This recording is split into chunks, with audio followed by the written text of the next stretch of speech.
time to chat, it's time to feel. Keppel's here with the truth to reveal. From the heart to the brain to the tips of your toes, Doc Talk's the place where the knowledge flows. Science to soul, myths will break. Every word's a step we take. Doc Talk, the real deal with questions fade and answers heal. Doc Talk. Welcome doctor Ujjwala Verma, Doc Talk with Kapil में आपका स्वागत है। Thank you Kapil.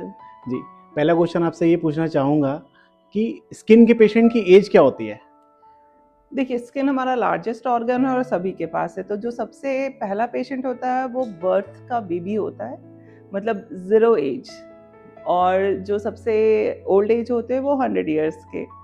सो आपको skin के issues कभी भी किसी भी एज में हो सकते हैं, तो स्किन का पेशेंट कोई भी हो सकता है। स्किन के ट्रीटमेंट में ट्रीटमेंट और कंसल्टेशन किसका ज़्यादा महत्व है?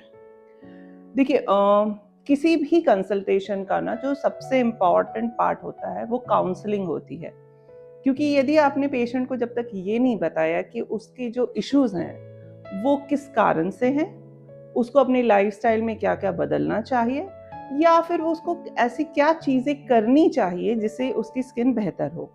ट्रीटमेंट में सिर्फ दवाइयाँ लिखने से ही ट्रीटमेंट हो जाए ऐसा नहीं होता। कभी कभी पेशेंट घर में कंफ्यूज भी हो जाते हैं, तो उनको अच्छे से समझाना भी पड़ता है कि इसको इस टाइप से लगाना चाहिए या खाना चाहिए। और उनको अगर बता दिया जाए कि इसको मैंने क्यों लिखा है और इसका क्या बेनिफिट लॉन्ग रन में होगा, तो मैंने देखा है लोगों के कंप्लायंस काफ़ी अच्छे रहते हैं। क्योंकि जब उनको लॉजिक के साथ प्रिस्क्रिप्शन समझ में आता है, मतलब आपने उसको काउंसिल किया है कि आपने दवाइयाँ क्यों दी हैं, ये कौन से पाथवे पे जाके काम करेंगी, या साइकोलॉजिकली या डर्मेटोलॉजिकली या जो भी, तो वो उसको अच्छे से फॉलो करते हैं। एंड फिर तब आपको जो पेशेंट्स के रिजल्ट मिलते हैं ना, वो बहुत अच्छे मिलते हैं। मैम, बॉडी वेट बढ़ने से स्किन में क्या क्या प्रॉब्लम्स हो सकती हैं? बॉडी वेट बढ़ने से काफ़ी तरीके की परेशानियां होती हैं। अगर आपका बॉडी वेट बहुत तेज़ी से बढ़ जाता है तो स्ट्रेच मार्क्स हो सकते हैं। यदि आपका डाइट इस टाइप का है कि आपने बहुत ज़्यादा शुगर इनटेक करके किया है, तो फिर आपके मेटाबॉलिक पिगमेंटेशन हो सकता है, जहाँ पे आपका रंग धीमा हो सकता है या गहरा हो सकता है। आपके गर्दन पे, अंडर आर्म्स पे या बॉडी के फोल्ड्स पे थिक वेलवेटी स्किन होते हैं जिसको अकैंथोसिस बोलते हैं, ये हो सकते हैं। इसके अलावा स्किन टैक्स हो सकते हैं, डिस्क्रोमियाज हो सकते हैं। बॉडी वेट की वजह से बहुत तरह के फोल्ड्स क्रिएट होते हैं बॉडी में, तो कभी कभी नमी अगर उन जगह पे रुक जाए या जमा हो जाए तो फंगल इन्फेक्शन, इंटरट्राइगोज हो सकते हैं। प्रेशर एरियाज के कारण, क्योंकि आपका वेट काफ़ी ज़्यादा है, तो पैरों में आपके कॉर्न क्रिएट हो सकता है या कैलोसिटीज हो सकती हैं। इसके अलावा ऐसी बहुत सारी चीज़ें हैं जो आपके परेशानी का सबब हो सकती हैं। क्योंकि यदि वेट पीसीओडी या पीसीओएस की वजह से है तो आपको अनचाहे बाल आ सकते हैं, आपके एक्ने हो सकता है, और आपके बाल कम हो सकते हैं क्योंकि फीमेल में फीमेल पैटर्न बालनेस होती है। इसके अलावा ब्रेस्ट सैगिंग से लेके पेट के फोल्ड्स इतने ज़्यादा हो जाते हैं कि आपका जेनाइटल एरिया बहुत अनहाइजीनिक रहता है, तो वहाँ पे जेनाइटल प्लूराइटिस हो सकता है। तो ऐसे बहुत सारे कारण हैं जो ओबेसिटी की वजह से डायरेक्टली या इनडायरेक्टली आपको कुछ समय में प्रेजेंट करते हैं। तो अभी आप देख रहे होंगे मैम कि वेस्टर्न फूड हमारे इंडिया में बहुत ज़्यादा चलन हो गया है। जी, तो अभी ऐसे कौन से फूड्स हैं जो डाइट से कट कर देने चाहिए? देखिए, सबसे ज़्यादा जो ज़रूरी है हमारे डाइट से हट जाने के लिए वो इजी कार्ब्स। इजी कार्ब्स का मतलब है कि जैसे ब्रेड हो गया, biscuits, sugar, cold drinks, even juices भी मैं कहूँगी। पैक्ड जूसेस तो बिल्कुल नहीं। फ्रेश जूसेस में भी बेहतर हो कि आप जूस ना लें, स्मूदीज लें। ये जितने भी हाई शुगर डाइट होते हैं इनको नहीं लेना चाहिए। साथ में जितने भी रिफाइंड ऑयल्स होते हैं वो भी हेल्दी नहीं होते हैं। प्योर घी ठीक है, सरसों तेल अच्छा है, ऑलिव ऑयल आप ले सकते हैं, कोकोनट ऑयल ले सकते हैं। ये जितने रिफाइंड ऑयल्स होते हैं ये अच्छे नहीं होते। रिफाइंड फ्लोर्स अच्छे नहीं होते, मतलब मैदे की चीज़ें। और मेयोज या सॉस, केचप्स, ये सब में ना हाई शुगर होता है। प्लस बहुत सारी ऐसी चीज़ें होती है जो आपका गट फ्लोरा खराब करती जाती हैं। और एक बार अगर आपका गट फ्लोरा खराब होता है तो आपके जो न्यूट्रिशन का अब्जॉर्प्शन होता है या आपका जो विटामिन सिंथेसिस करने का, B12 सिंथेसिस करने की कैपेबिलिटी होती है बॉडी की, वो कम होती जाती है। आप prone to allergies, digestion issues face कर सकते हो। मैम जैसे अभी आप गट के बारे में बता रहे थे, गट का कितना रोल है स्किन में? देखिए, जो स्किन है या जो गट की लाइनिंग टिश्यू है, ये सारी एक साथ कनेक्टिंग है। मतलब जो भी हमारा बाहरी हिस्सा है वो स्किन है। मुंह के अंदर गया, अगर पेट के तरफ गया तो वो गैस्ट्रिक एपिथेलियम्स हो गए, और अगर लंग्स में गया तो रेस्पिरेटरी लाइनिंग हो गई। तो ये सारी जितनी भी लाइनिंग है, ये हमारी डिफेंस सिस्टम है।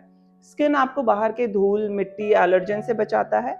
सिमिलरली लंग्स में जो लाइनिंग एपिथेलियम होते हैं वो बैक्टीरियल इन्फेक्शन ये सब को बचाते हैं, या धूल मिट्टी का असर कम करने के लिए आपके नोज में इस टाइप के हेयर्स एंड सिस्टम होता है कि वो कम कर सके। म्यूकस सिक्रीशन होता है ताकि आपके वायरस बैक्टीरिया को एक्सक्रीट करे। सिमिलरली गट का भी जो लाइनिंग एपिथेलियम है वो बना होता है कि वहां से न्यूट्रिशन आपको अब्सॉर्ब करे एंड जो भी टॉक्सिन्स है वो हटा ले या फिर कम कर पाए।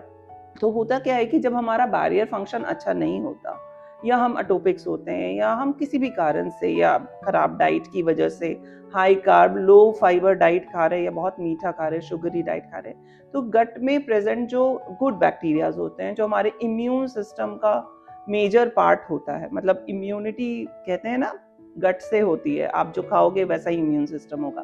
तो गट फ्लोरा खराब होता है तो अब आपका डाइजेशन भी खराब होता है, टॉक्सिन्स भी आप स्टोर करते हो, एंड अगर आप टॉक्सिन स्टोर करोगे देन आप बहुत ज़्यादा हेल्दी फील नहीं करते।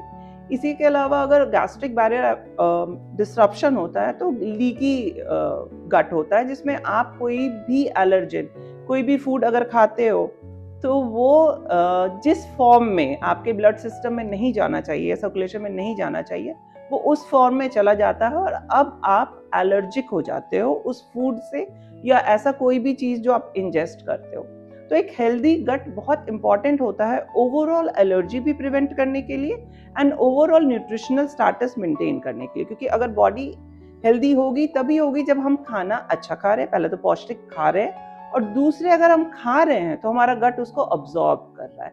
इसलिए गट का बहुत इंपॉर्टेंट रोल है। जैसे मैम हमें जनरली खुश होना होता है तो हम कपिल शर्मा का शो देख लेते हैं या म्यूजिक सुन लेते हैं, तो स्किन को खुश करने के लिए क्या कर सकते हैं? देखिए, स्किन को खुश रखने के लिए सबसे इम्पोर्टेंट छोटी छोटी चीज़ें हैं जो करनी चाहिए। पहला, आपकी स्किन खुश रहेगी यदि आप अच्छे से सही समय पे सो लो, 7 से 8 घंटे की नींद। अब ऐसा नहीं कि रात के 2 बजे सोए सुबह 10 बजे उठे, बिकॉज इस वक्त भी गड़बड़ हो सकती है स्किन, क्योंकि आपका जो सर्कैडियन रिदम है वो आप फॉलो नहीं कर रहे हो। दूसरा, स्किन को मॉइस्चराइज करके रखो। बहुत ज़्यादा बार बार धोने से भी स्किन खराब हो जाती है। स्किन को हमेशा मॉइस्चराइज करके रखना चाहिए। आप धूप में ज़्यादा रहते हो तो सनस्क्रीन लगाओ। डाइट में कोशिश करो कि फल और सब्जी, खास के हर रंग का फल, हर रंग की सब्जी खाओ, बिकॉज हमारा जो खाना होना चाहिए वो रेनबो प्लाटर होना चाहिए। मतलब इंद्रधनुष के 7 रंग हमारे खाने का हिस्सा होने चाहिए। और ये हमें कहाँ से मिलेंगे? तो जहाँ पे भी हर रंग का फल मिल रहा है या हर रंग की सब्जी खाइए। सिर्फ हरी सब्जियों से काम नहीं चलता, हर न्यूट्रिएंट हमको फल सब्जी से ही मिलेगा। इसके अलावा पानी का ज़रूर उपयोग अच्छे से करिए। पानी प्रचुर मात्रा में पीना चाहिए, बट ओवरडू उसमें भी नहीं करना है। आपकी जैसी रिक्वायरमेंट है, या आप अगर एथलीट हैं उस हिसाब से अलग अलग होगा। नॉर्मल इंसान को 2.5 लीटर काफ़ी होता है। बहुत ज़्यादा एथलेटिक हैं, बहुत पसीना आता है, जिम कर रहे हैं, तो 3.5 से 4 लीटर, वो भी मौसम के अनुसार। गर्मियों में ज़्यादा, विंटर्स में कम। और सिर्फ पानी ही नहीं, पानी का मतलब है कि हम जो खा रहे हैं, जैसे दाल, छाछ, लस्सी, जूस, दूध, चाय, इवन तरी वाली सब्जियां, ये सभी मिला के पानी कहलाता है। कभी भी अलग से आप 3 लीटर पानी पी रहे हो और आप सोच रहे हो कि आपकी स्किन अच्छी होगी, नहीं। अगर आप बहुत ज़्यादा भी पानी पीते हो ना, तो आपके किडनी पे लोड ज़्यादा पड़ता है, उसको फ्लश आउट करना पड़ता है। नॉर्मल डेज में भी 180 लीटर किडनी फ्लश करता है पानी, उतनी बार ब्लड को फिल्टर करता है। तो आप किडनी पे ज़्यादा लोड मत दीजिए, न्यूट्रिशन अच्छा रखिए, और जितना पसीना चलता है उस हिसाब से पानी का इनटेक करिए। मैम इज इट ट्रू कि महंगा प्रोडक्ट और इम्पोर्टेड प्रोडक्ट यूज़ करेंगे तो रिजल्ट अच्छा आता है? देखिए, ये हमेशा सही नहीं होता। आप अच्छा प्रोडक्ट यूज़ करिएगा और अपनी स्किन के अनुसार यूज़ करिएगा, हमेशा रिजल्ट अच्छा आता है। तरीके से करना होता है, हर चीज़ के पीछे साइंस होता है। ऑफ कोर्स कुछ प्रोडक्ट बहुत अच्छे आते हैं, महंगे आते हैं, इंटरनेशनल आते हैं, वो कुछ स्पेशल कंडीशंस में भी प्रिस्क्राइब भी किए जाते हैं या ट्रीटमेंट्स होते हैं, वो थोड़े एडवांस होते हैं। बट ऐसा नहीं है कि अगर हम सिंपल स्किन केयर करें तो रिजल्ट नहीं आएगा। उसका भी एक प्रोटोकॉल होता है कि अगर हम इसको तरीके से करें तो रिजल्ट्स आएंगे।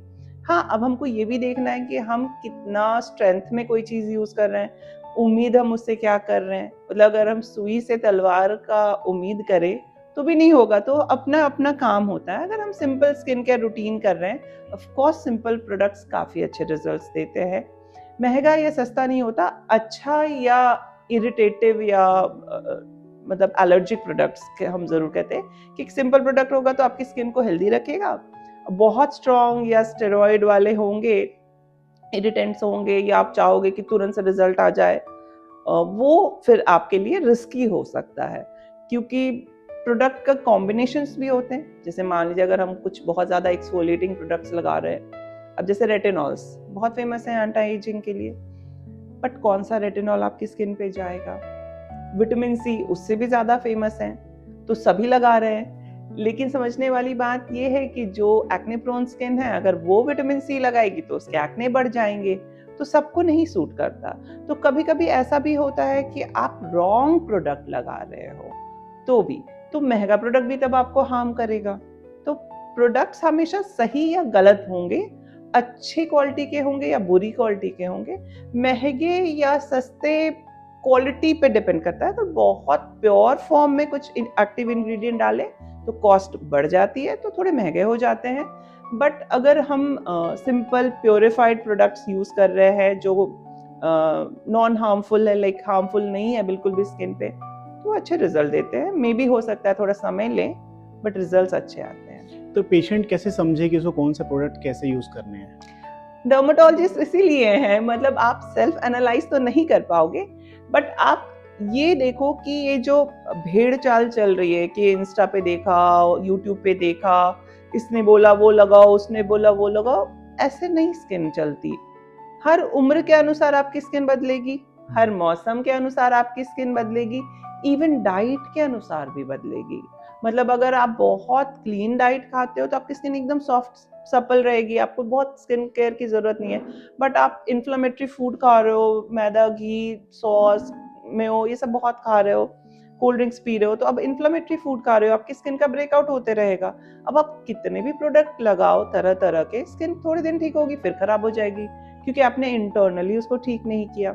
तो ये बहुत इंपॉर्टेंट हो जाता है कि हम पहले तो जाने कि मेरी स्किन कैसी है, दूसरे हम जाने कि हमारी लाइफस्टाइल कैसी है, तो हमको कौन से फूड हेल्प करेंगे। तीसरे हमारा हैबिट कैसा है, सिडेंट्री है, मतलब हम दिन भर ऑफिस में काम करते हैं, बैठ के करते हैं, एक्सरसाइज है या नहीं है, सन का एक्सपोजर कितना है, पसीना कितना आता है, मतलब हर एक पैरामीटर डिसाइड करता है कि कौन सा प्रोडक्ट आपको कब सूट करेगा और किस फ्रीक्वेंसी में लगाना चाहिए। कभी कभी हम बहुत सारे एक्टिव्स एक साथ लगा देते हैं, जैसे ग्लाइकोलिक एसिड हो गया या सैलिसिलिक एसिड है, साथ में एसिलिक एसिड भी लगा रहे हैं, विटामिन सी भी लगा रहे हैं, रेटिनॉल भी लगा रहे हैं, ये सारे एक्टिव्स कहलाते हैं। सारे एक्टिव्स कभी भी साथ में नहीं लगाने चाहिए, एक ही दिन में नहीं लगाने चाहिए। तो ये भी समझना पड़ेगा कि हर चीज के पीछे साइंस है, स्किन के पीछे भी साइंस है, वो कैसे काम कर रही है, फिजियोलॉजी है उसका अपना पैथोलॉजी है कि वो कैसे बिहेव कर रही है। मान लो कोई डिजीज है इंटरनली या मेटाबॉलिकली है या फिर इम्यूनोलॉजिकली है, वो कैसा बिहेव करेगी, उस हिसाब से उसके प्रोडक्ट्स होंगे। आपका जेनेटिकली कैसा चल रहा है वो प्रोडक्ट होंगे। दूसरा जो आपके कॉम्पोजिशन है प्रोडक्ट का, मतलब pharmacological composition, because being a doctor हम लोग दवाइयाँ ज़्यादा लिखते हैं, लाइक जो भी होती है वो फार्मा प्रोडक्ट्स होती है या न्यूट्रास्यूटिकल प्रोडक्ट्स होती हैं, उसके कॉम्पोजिशन। अच्छा, सिर्फ मेन कॉम्पोजिशन नहीं, उसके जो प्रिजर्वेटिव्स होते हैं या उसके जो व्हीकल्स होते हैं वो भी आपके शरीर पे कुछ ना कुछ असर देते हैं। तो वो भी देखना पड़ता है कि वो फॉर्मुलेशन किस फॉर्म में है, ऑइंटमेंट है, क्रीम है, लोशन है, सीरम्स है, ये सब मैटर करेगा कि आपकी स्किन कौन से फॉर्म को लेगी। तो सीरम आपको सेंसिटिव स्किन में चल जाते हैं, बट अब सारे ही प्रोडक्ट में आजकल सीरम लिखा होता है, तो वो भी बहुत ट्रिकी है। तो अगर आपको कभी भी लगे कि आपका स्किन आपको समझ नहीं आ रहा, तो आप प्लीज डर्मेटोलॉजिस्ट को मिलिए, क्योंकि उन्होंने 3 साल की पढ़ाई सिर्फ इसीलिए करी है कि स्किन को अच्छे से वो समझते हैं और वो कैसे बिहेव करेगी, किस मौसम में, किस इमोशन के साथ या किस डाइट के साथ कैसे बिहेव करेगी, वो सब समझेंगे। और फिर आपको आपके स्किन के अनुसार, आपके लाइफस्टाइल के अनुसार स्किन केयर प्रोडक्ट्स प्रिस्क्राइब करेंगे या जो भी मेडिसिन की रिक्वायरमेंट होगी वो। इवन आपको डाइटरी सप्लीमेंट समझाएंगे कि क्या खाना चाहिए, क्या छोड़ना चाहिए, क्या कम मात्रा में खाना है, ये सब कुछ। क्योंकि स्किन सबसे बाहरी ऑर्गन है, लेकिन वो बिहेव इंटरनल ऑर्गन के मिरर जैसा करता है। तो अगर आपका इंटरनल ऑर्गन भी खराब है तो स्किन अच्छी नहीं रहेगी। तो मॉइस्चराइजर लगाने का सही तरीका क्या है? यूजुअली लोग डॉट डॉट डॉट डॉट करके फिर उसको फैला लेते हैं, तो सही तरीका क्या है उसका? देखिए, मॉइस्चराइजर लगाने का तरीका तो सही होना ही चाहिए, टाइमिंग भी सही होनी चाहिए। क्या होता है कि जब हम यूजुअली नहा के निकलते हैं तो प्रॉपर ड्रेसअप हो जाते हैं एंड फिर जो भी एक्सपोज पार्ट होता है सिर्फ उतने दूर मॉइस्चराइजर लगाते हैं। तो मॉइस्चराइजर्स का जो काम होता है वो यूजुअली मॉइस्चराइजर्स क्या होते हैं, oil in water and water in oil, इस टाइप से होते हैं। लोशंस होंगे तो वाटर कंटेंट ज्यादा, अगर क्रीम्स होंगे तो ऑयल कंटेंट ज्यादा।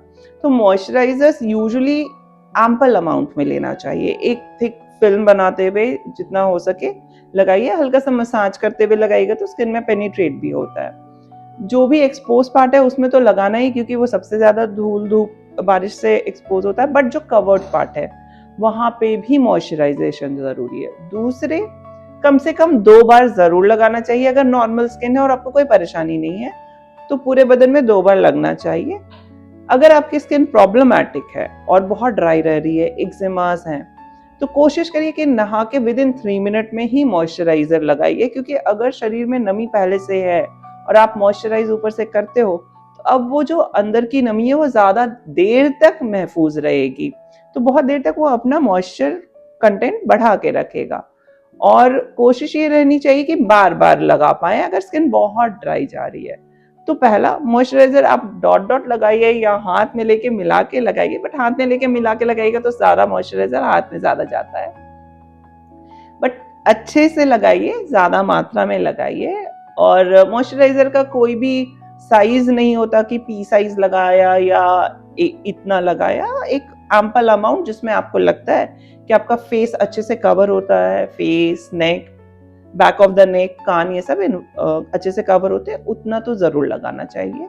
और हल्का सा मसाज करते हुए लगा सकते हैं अगर आपकी स्किन डैमेज्ड नहीं है। विद इन 3 मिनट लगाना काफी अच्छा होता है क्योंकि आप तब ज्यादा मॉइस्चर रिटेन कर पाते हो। 2 तरीके के पेशेंट्स हैं अगर मैं आपसे पूछूं तो। एक पेशेंट आपका सनस्क्रीन रेगुलर लगा रहा है और एक पेशेंट सनस्क्रीन नहीं लगा रहा है। या पेशेंट से अपन चेंज कर लें कि 2 लोग हैं, ए और बी। ए ने सनस्क्रीन प्रॉपर लगाई, जो भी आपने गाइडेंस दी उसको पूरा किया, और एक ने सनस्क्रीन नहीं लगाई, तो उसमें कितना डैमेज होगा स्किन का या कितना प्रोटेक्ट होगा? देखिए, हम धरती पे रहते हैं, सूरज की रोशनी तो हमेशा आती है और सनस्क्रीन का नाम भी सन से प्रिवेंट करने के लिए है। बट समझने वाली बात ये है कि हम सिर्फ धूप से बचने के लिए सनस्क्रीन नहीं लगाते हैं, हम एक्चुअली अल्ट्रावायलेट रेडिएशन से बचने के लिए लगाते हैं। तो वैसे लोग जो सनस्क्रीन हमेशा लगाते हैं वो क्रॉनिक अल्ट्रावायलेट डैमेज से भी अपने आप को बचा पाते हैं। Chronic ultraviolet damage long run में आपकी स्किन की एजिंग बढ़ाता है, तरह तरह के दाग धब्बे होने से बचाता है, रिंकल्स नहीं होने देता। और आप देखोगे तो कुछ एरियाज में जिनका लॉन्ग सन एक्सपोजर होता है उनको बेसल सेल कार्सिनोमास या different type of skin cancers हो सकते हैं। तो अगर फोटो प्रोटेक्शन रखते हैं, मतलब सनस्क्रीन लगाते हैं, तो आप इन सभी लॉन्ग रन परेशानियों से तो बचोगे ही। अब आई बात शॉर्ट टर्म, क्योंकि यूजुअली लोग शॉर्ट टर्म के लिए ही इसको लगाते हैं कि हम धूप में काले नहीं हो जाएं, तो सनस्क्रीन हमको लगाना चाहिए। तो सनस्क्रीन लगाने में ये भी देखना पड़ेगा कि आपने सनस्क्रीन क्या एम्पल अमाउंट में लगाया। यूजुअली मेरे अधिकतर पेशेंट से जब पूछो तो वो हमेशा बोलते हैं मैं कितना लगाते हो सनस्क्रीन, तो वो मैं पी साइज लगाती हूँ। तो पी साइज सनस्क्रीन का साइज नहीं है, पी साइज रेटिनॉल का साइज है। सनस्क्रीन हमेशा 2 फिंगर लॉन्ग फेस के लिए और 3rd फिंगर फॉर नेक इतना लगना चाहिए। एक थिक लेयर में ही वो प्रोटेक्शन देता है। तो कभी कभी ये भी होगा कि हो सकता है कि आप रोज सनस्क्रीन लगा रहे हो बट आपको वो प्रोटेक्ट नहीं कर रहा क्योंकि आपने उसकी फिल्म अच्छी नहीं बनाई। एंड सनस्क्रीन को स्किन में अब्सॉर्ब ज्यादा नहीं होना होता है, उसको एक फिल्म बनानी होती है स्किन पे, अब वो रेडिएशन को कम करता है। तो जो लोग सनस्क्रीन लगाते हैं अच्छे से, वो शॉर्ट टर्म साइड इफेक्ट यानी टैनिंग या हाइपरमेलानोसिस या डार्कनिंग ऑफ स्किन से तो बच ही सकते हैं, लॉन्ग रन में भी जो फोटो डैमेज स्किन होती है, रिंकल्स होते हैं या डिस्क्रोमिया, लैक्सिटी, एजिंग या कैंसर, उससे भी बच सकते हैं। जो लोग सनस्क्रीन नहीं लगाते हैं बिल्कुल भी वो, और जो नाम मात्र का सनस्क्रीन बस नाम के लिए लगा रहे हैं या मात्रा ठीक नहीं है या एप्लीकेशन ठीक नहीं है या बार बार पोंछ देते हैं, वो भी मान के चलिए कि सनस्क्रीन नहीं लगाने के बराबर है। तो अब फोटो डैमेजेस ज्यादा होंगे। अल्ट्रावायलेट रेडिएशन आपको तुरंत से बहुत सारा डैमेज नहीं भी करके देता है, तो कभी कभी समझ नहीं आता, बट ओवरऑल फोटो प्रोटेक्शन बहुत इंपॉर्टेंट है। अगर हम धूप में बाहर जा रहे हैं और अगर हम क्रॉनिकली इंटरनल लाइट में हैं, मतलब हम सिस्टम के सामने बैठे हैं, स्क्रीन के सामने हैं, या हम आर्टिफिशियल लाइट में ज्यादा देर के लिए हैं, तो भी हमको सनस्क्रीन जरूर लगाना चाहिए, बिकॉज क्रॉनिक अल्ट्रावायलेट रेडिएशन भी आपको similar type of skin changes दे सकता है लॉन्ग रन में। जो मोबाइल ज़्यादा यूज़ करते हैं उनको भी सनस्क्रीन लगाना चाहिए? देखिए, मोबाइल जो ज्यादा यूज करते हैं तो आप ये समझिए कि हम सन को क्यों बोलते हैं सनस्क्रीन, क्योंकि वो major source of ultraviolet radiation है। बट हम धूप में नहीं रहते क्योंकि हमको गर्मी लगती है तो हम अंदर आ जाते हैं। बट ये जितने भी आर्टिफिशियल लाइट है, स्क्रीन है या टीवी है, फोन है, ये सभी स्क्रीन है और सभी का अल्ट्रावायलेट रेडिएशन है। अब ये सोर्स तो स्मॉल है बट इसका क्रॉनिक है। हम धूप में चाहे तो 2 घंटे भी नहीं रहे, लेकिन हम स्क्रीन के सामने 10 घंटे रहते हैं, तो अब ये लो ग्रेड डैमेज कर रहा है तो आपको समझ नहीं आएगा। लेकिन लॉन्ग रन में आप देखोगे कि आपकी स्किन की पिगमेंटेशन आ रही है, डिस्क्रोमियाज हैं, फ्रेकल्स आ रहे हैं जिनकी टेंडेंसी होती है, या फिर स्किन जल्दी लूज हो रही है, कनेक्टिव टिश्यू लूज हो रहे हैं, तो आपके सैगिंग, ओपन पोर्स, से सब ज्यादा दिखना शुरू हो जाता है। तो ऐसी बहुत सारी चीजें हैं जो लो ग्रेड अल्ट्रावायलेट रेडिएशन में क्रॉनिक एक्सपोजर की वजह से आती है। अगर आप थोड़ी देर के लिए स्क्रीन पे हो तो कोई बात नहीं है। और सनस्क्रीन, ये भी हम कहेंगे कि यदि आपका कंसर्न है कि आपकी स्किन डार्क नहीं हो तो जरूर लगाइए, बट यदि आपका कोई कंसर्न नहीं, आपको नहीं फर्क पड़ता कि आपकी स्किन डार्क होती है या नहीं होती, आप एक बढ़िया लेयर ऑफ मॉइस्चराइजर भी लगाते हो या तेल भी लगाते हो, तो वो एज अ रिफ्लेक्टिव सोर्स काम करता है, तो मैक्सिमम लाइट को वो रिफ्लेक्ट कर देता है। तो पुराने जमाने में तो सनस्क्रीन नहीं था, बट लोग धूप में तो काम करते थे, बट वो उस वक्त सरसों तेल का उपयोग करते थे या नारियल तेल का उपयोग करते थे, और उनको पसीना भी आता था, तो स्किन हमेशा हाइड्रेटेड रहती थी, रिफ्लेक्टिव रहती थी, तो जितने भी लाइट स्किन पे पड़े उसमें मैक्सिमम रिफ्लेक्ट हो जाते थे। तो अब क्या है, जो लाइट स्किन में पेनिट्रेट भी करती थी वो कम होती थी। बट फिर भी पुराने जमाने में आप देखना, बहुत सारे लोगों को फोटो एजिंग ज्यादा होती थी, रिंकल्स डीप बनते थे। क्रोनोलॉजिकल एजिंग अपने एज के हिसाब से होती है, बट फोटो एजिंग एज से पहले होती है। इवन बहुत सारे किसानों में बेसल सेल कार्सिनोमा देखा गया है। बट फोटो प्रोटेक्शन एक रिफ्लेक्टिव स्किन भी थोड़ा सा देती है। मैं ऐसा बिल्कुल नहीं कहूंगी कि आप मत लगाओ, बिकॉज हमारा क्रॉनिक सन एक्सपोजर तो नहीं होता, बट हमारा क्रॉनिक रेडिएशन एक्सपोजर हो रहा है because of the light sources. End of course हम अपनी स्किन को अब चिप बिल्कुल नहीं रखते, तेल नहीं लगाते, तो रिफ्लेक्शन भी नहीं है। हर कोई मैट फिनिश में ही चाहता है अपनी स्किन, तो आपके लाइट का रिफ्लेक्शन नहीं चल रहा, तो स्किन जो भी स्किन पे लाइट जो भी स्किन पे आ रही है वो एक्चुअली स्किन के भीतर जा रही है। आपको मैम एक क्वेश्चन देता हूँ, 100 पेशेंट्स हैं, एक सर्टेन टाइम में आपके पास आए, तो कितने पेशेंट उसमें से अवेयर हैं जो सनस्क्रीन यूज भी करते हैं और आपके पास आते भी हैं, और उस सर्टेन टाइम में जो बचे हुए पेशेंट्स हैं वो परसेंटेज कितना है और क्यों है? मुझे लगता है कि 15 to 20% लोग हैं जो अवेयर हैं, सनस्क्रीन लगा रहे हैं, और बाकी 80 to 85% लोग हैं जो बिल्कुल भी सनस्क्रीन नहीं लगा रहे हैं। और उन 15% में भी मात्र 1 या 2% ही लोग हैं जिनको एक्चुअली सनस्क्रीन लगाने का फॉर्मूला पता है, लाइक 2 फिंगर या 3 फिंगर। बाकी सब तो उसको रेटिनॉल जैसा पी साइज ही लगा रहे हैं, बट एटलीस्ट इतने ओरिएंटेड हैं कि वो कुछ लगा रहे हैं। जी। तो इसी से एक रिलेटेड क्वेश्चन पूछना चाहूँगा मैं, सनस्क्रीन कैसे पहचाने कि ये अच्छी सनस्क्रीन है या ये टॉप एंड सनस्क्रीन है? देखिए, सनस्क्रीन्स में ना 2 तरह के सनस्क्रीन्स होते हैं, एक तो केमिकल सनस्क्रीन, एक फिजिकल सनस्क्रीन, और एक मिक्स फॉर्मूला। मुझे जो पर्सनली पसंद है वो प्योर फिजिकल सनस्क्रीन है। प्योर फिजिकल सनस्क्रीन का मतलब है कि उसमें जिंक ऑक्साइड, टाइटेनियम ऑक्साइड या आयरन ऑक्साइड होगा। अब ये आपका फिजिकल बैरियर की तरीके से काम करेंगे और रेस को स्किन पे आने से रोकेंगे। फिजिकल सनस्क्रीन या मिनरल सनस्क्रीन जो होते हैं वो इसलिए अच्छे होते हैं क्योंकि सेंसिटिव स्किन में जितना आपका केमिकल वाला पार्ट कम हो उतना बेहतर है।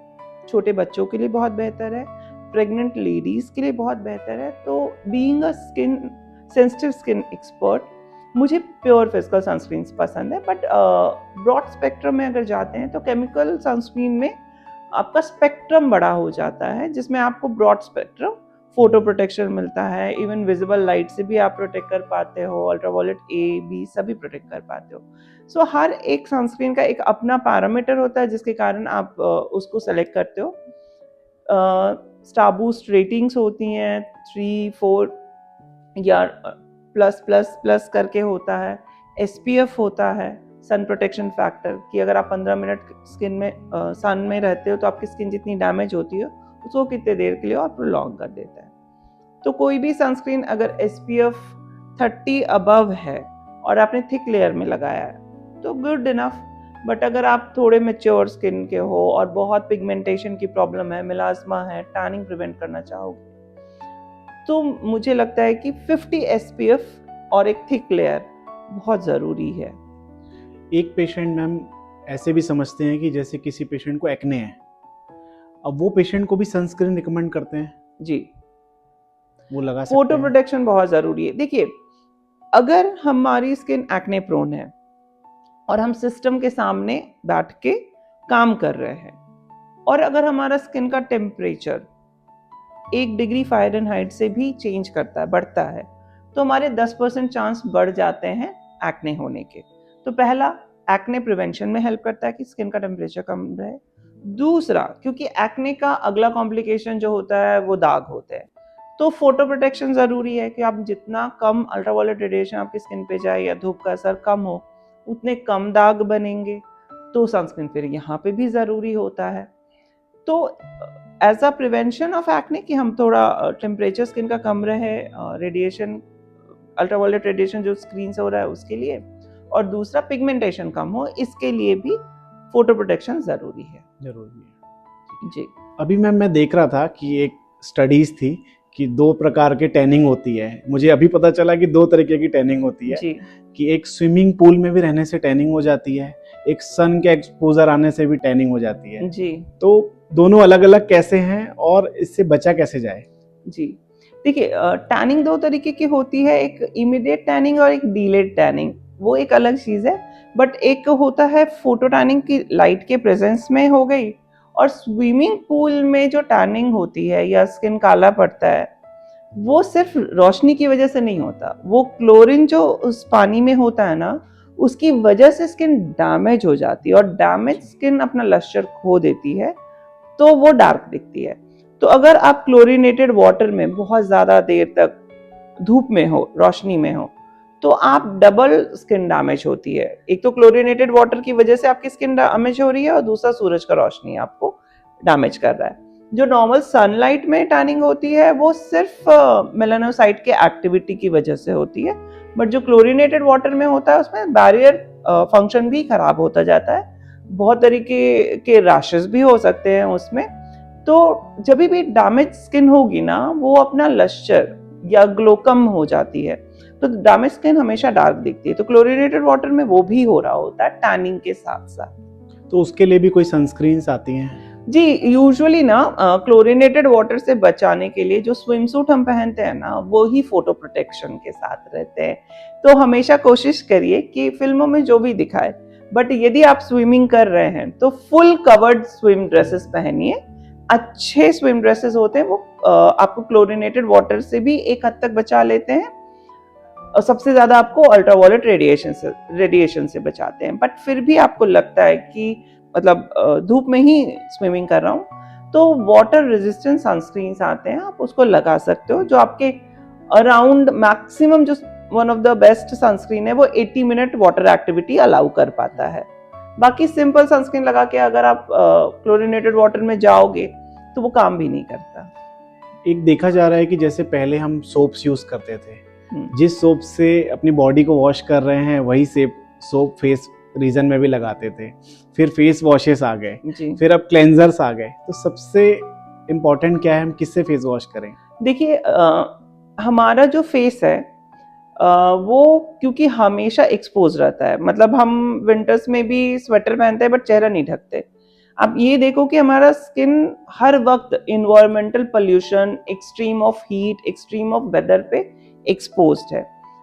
और स्ट्रेस का अपना असर है, हम जो प्रोडक्ट्स लगा रहे हैं उसका अपना असर है।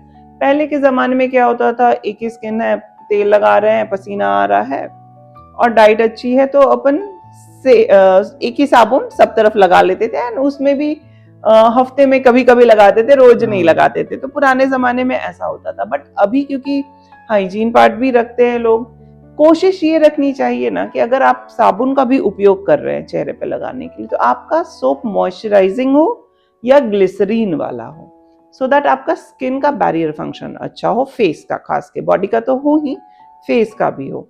ऐसा कोई ज़रूरी नहीं है कि हम फेस के लिए अलग चीज़ें यूज़ करें, बट क्योंकि हमको पता है कि हमारा फेस ज़्यादा इन्वायरमेंटल पोल्यूशन में जाएगा या एक्सट्रीम ऑफ हीट लाइट में जाएगा, तो हम जेंटल चलते हैं अपने स्किन के लिए, फेस के। तो माइल्ड क्लिंजर्स आते हैं। तो क्लिंजर्स जितने भी होते हैं वो यूजुअली माइल्ड होते हैं। जितने भी फेस वॉशेज होते हैं वो एक्टिव इंग्रेडिएंट के साथ यूजुअली होते हैं। जैसे एक्ने प्रोन स्किन है तो ग्लाइकोलिक एसिड, सैलिसिलिक एसिड होगा। थोड़ी सेंसिटिव की तरफ जाएंगे तो लैक्टोबाइनिक एसिड होगा। लेकिन जो बहुत सेंसिटिव स्किन है या ड्राई स्किन है उनके लिए बहुत माइल्ड सिटाइल अल्कोहल या इस टाइप के प्रोडक्ट्स यूज होते हैं। तो कोशिश ये रखनी चाहिए कि अगर आपको कुछ समझ नहीं आए और आपको साबुन ही लगाना है तो आप कोई भी मॉइस्चराइजिंग साबुन लगाइए या ग्लिसरीन के साथ वाला साबुन लगाइए, और नहीं तो माइल्ड क्लिंजर्स यूज करिए। मैम अभी देखा जा रहा है कि सनस्क्रीन ना लगाने से या जंक फूड खाने से मेलाज्मा, पिगमेंटेशन हो रहा है, तो ये ज़्यादातर क्यों हो रहा है ये?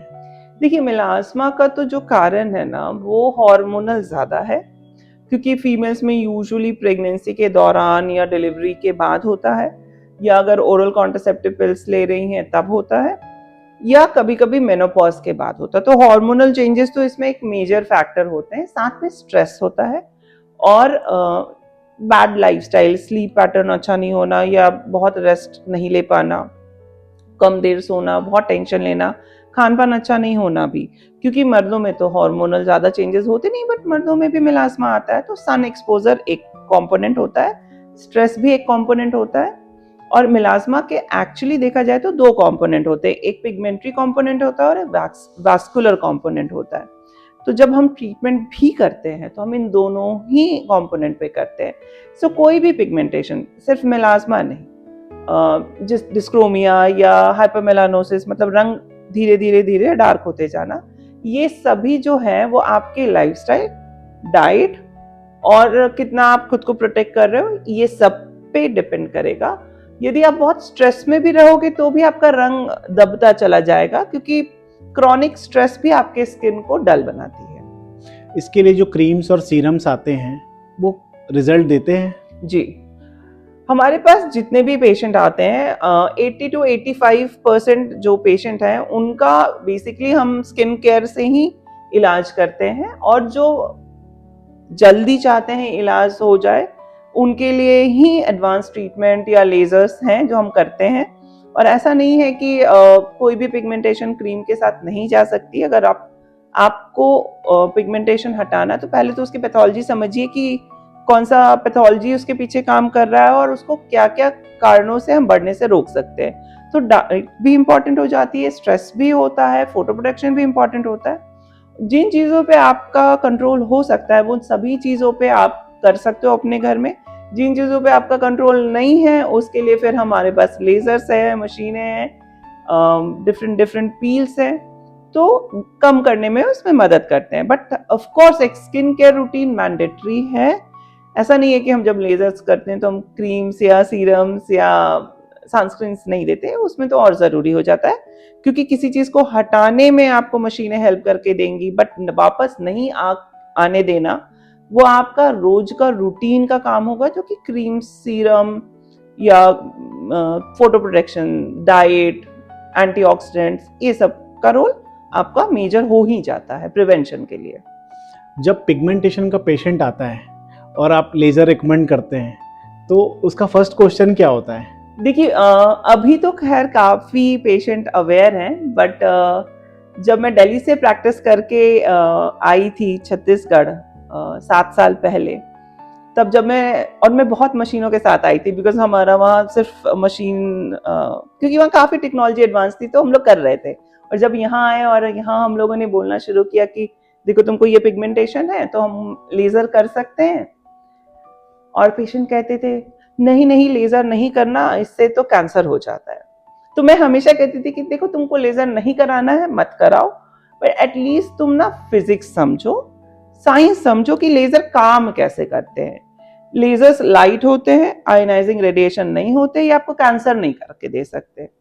फिर कभी कभी पेशेंट कहते थे कि नहीं लेज़र से तो स्किन जल जाती है, बट लेज़र से स्किन नहीं जलती। लेज़र ऑफ कोर्स बहुत पावरफुल मशीन है, आपके पास अगर अच्छी क्वालिटी का है, एफडीए अप्रूव्ड है, और जो लेज़र चला रहा है वो एक्सपीरियंस्ड है, यानी उसने काफ़ी सालों का एक्सपीरियंस गैदर किया है लेज़र चलाने में, तो उसको स्किन समझ में भी आती है, मतलब वो डर्मेटोलॉजिस्ट है, तो वो आपके स्किन के लिए लेज़र के पैरामीटर्स इतने अच्छे सेट करेगा कि आपको सिर्फ रिजल्ट आएगा, साइड इफेक्ट्स नहीं आएंगे।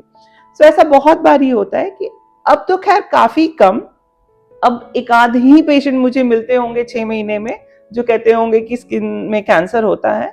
बहुत ज़्यादा किसी ने अगर कुछ बोला भी है तो वो उसने यही बोला है कि नहीं नहीं लेज़र से तो स्किन जल जाती है, तो वो उनके ना पुराने बैड एक्सपीरियंसेस हैं फ्रेंड्स के साथ, या जिन्होंने सैलून में कभी लेज़र करा लिया, बिकॉज आजकल बहुत छोटी छोटी मशीनें खरीद के सभी लेज़र कर रहे हैं। और लेज़र में सबसे इम्पोर्टेंट बात ये होती है कि आपकी मशीन तकनीकी रूप से कितनी स्ट्रांग है, सुदृढ़ है और सेफ्टी वाइज है। दूसरे, आप जो मशीन यूज कर रहे हो कि आपको उस मशीन का एक्सपीरियंस है। 1-2 दिन में लेजर नहीं सीखा जाता, आपको ग्रेजुअली लेजर समझ में आना शुरू होता है, उसके वेवलेंथ समझ में आते हैं, उसका पल्स ड्यूरेशन समझ में आता है, उसके शॉट्स, फ्रीक्वेंसी, हर कुछ, या कौन सा वेवलेंथ कौन से पिगमेंटेशन में करेंगे ये भी। तो जैसे जैसे आपका एक्सपीरियंस बढ़ते जाता है आप लेजर्स में ज़्यादा एक्सपर्टाइज हो पाते हो। तो यहाँ पे भी बहुत अंतर होता है कि सिर्फ मशीन रखने से कोई लेजर स्पेशलिस्ट नहीं हो सकता, उसके पीछे का उसको फिजिक्स भी समझना पड़ेगा और स्किन की पूरी बायोलॉजी भी समझनी पड़ेगी, तब जाके वो क्या चेंजेस कराएगा स्किन में, तब रिजल्ट आते हैं। तो रिजल्ट ओरिएंटेड कोई भी ट्रीटमेंट तभी संभव है जब जो भी डॉक्टर आपका इलाज कर रहे हैं, जो भी डर्मेटोलॉजिस्ट इलाज कर रहे हैं, वो काफी सालों से कर रहे हैं, और दूसरे वो ट्रेंड है उन सभी चीजों के लिए, और मशीनें भी अच्छी यूज कर रहे हैं। पिगमेंटेशन से रिलेटेड और एक क्वेश्चन है कि एक हमने देखा होगा कि नेक रीजन में भी पिगमेंटेशन हो जाता है, अंडर आर्म्स में भी हो जाता है जी, तो ये भी ठीक हो सकता है क्या? जी देखिए, गर्दन पे, अंडर आर्म्स में, या प्राइवेट पार्ट्स के पास, या एल्बोज में, या घुटनों के पीछे, यहाँ पे भी स्किन में पिगमेंटेशन होता है, और ये यूजुअली अकांथोसिस निग्रिकेंस होता है, जो कि मेटाबॉलिक चेंजेस के कारण होता है। मतलब आपके बॉडी में इंसुलिन रेजिस्टेंस हो रहा है, आपका शुगर इंटेक काफी ज्यादा है, बट उसको शुगर को कंट्रोल करने के लिए बॉडी को मेहनत ज्यादा लग रही है। तो ये आप ओवर डायबिटीज में नहीं हो, मतलब आप ब्लड टेस्ट कराओगे तो आपको डायबिटीज नहीं आएगा, बट आपके स्किन में चेंजेस आएंगे 10 से 15 साल पहले जो बताएंगे कि आप डायबिटिक हो सकते हो। तो ये सारे अकांथोसिस के निशान हैं। तो इसमें 2 पार्ट बहुत इंपॉर्टेंट होता है। पहला कि आपको कितनी जल्दी रिजल्ट चाहिए। अगर आप बहुत जल्दी रिजल्ट चाहिए तो फिर लेजर्स आते हैं, कार्बन लेजर पील्स करते हैं, फ्रैक्शनेटेड पीको करते हैं हम लोग, इवन फ्रैक्शनल CO2 लेजर किया जा सकता है, प्लाज्मा रीसर्फेसिंग की जा सकती है। ये सभी तरीके से अकांथोसिस को कम कर सकते हैं। फिर आता है केमिकल पील्स, कि हमने पील ऑफ कर दी डेड स्किन को, अब स्किन धीरे धीरे पतली होती जाएगी, और जो न्यू आएगी, पतली का मतलब जो मोटी स्किन है वो पतली, ओरिजिनली कभी भी स्किन पतली नहीं होती, हमेशा न्यू स्किन बन जाती है और एक नॉर्मल थिकनेस को मेंटेन करती है। दूसरा, अगर आपको लगता है कि नहीं मैं आराम से धीरे धीरे ठीक करूंगा, तो सिर्फ लाइफस्टाइल चेंज करने से और कुछ एक्सफोलिएटिंग क्रीम्स लगाने से भी अकांथोसिस को ठीक किया जा सकता है। जब हम लेजर या पील भी करते हैं तो भी आपको अपना लाइफस्टाइल ठीक करना होगा, क्योंकि हम किसी भी चीज़ को हटा सकते हैं, नहीं बनने देना आपके लाइफस्टाइल पर निर्भर करेगा। तो हम आपकी लाइफस्टाइल जितनी अच्छी होगी, मतलब आप मीठी चीज़ें कम खा रहे हो, मैदे की चीज़ें कम खा रहे हो। मीठी चीज़ें बोलने का मतलब ये नहीं है कि मैदे में नमकीन खाए जा रहे हैं, बट वहाँ पे वो भी कम होना चाहिए, ब्रेड कम होना चाहिए। एंड आपका वर्किंग टाइम होना चाहिए, लाइक वर्कआउट्स हो। अगर आप बहुत एक्सरसाइज नहीं कर पाते हो तो कम से कम साइकिल चला लो या वॉकिंग कर लो। आपके 7,000 स्टेप्स 10,000 स्टेप्स भी अगर आप फॉलो कर लेते हो तो भी बहुत हद तक आपका इंसुलिन रेजिस्टेंस कम रहेगा और मेटाबॉलिक पिगमेंटेशन कम हो सकती है।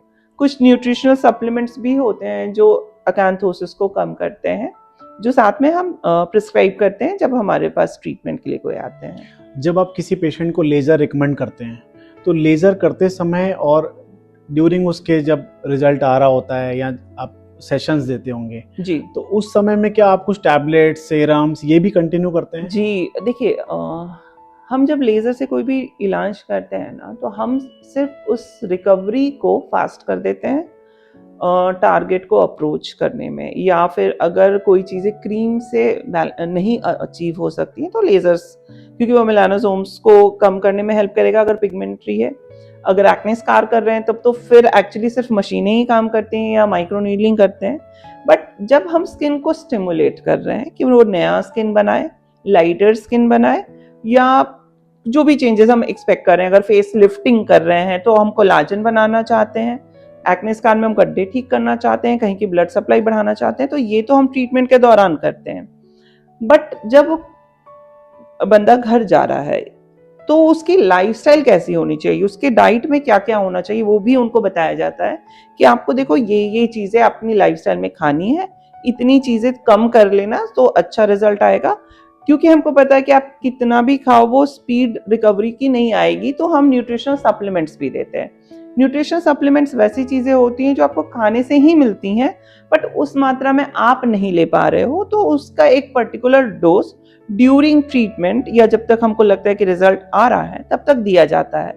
अब जैसे ही आपकी बॉडी न्यूट्रिशनली स्ट्रांग हो जाती है, आपकी स्किन ग्लो करना शुरू करती है, रिपेयर होती है, टाइट होती है और लिफ्ट होती है।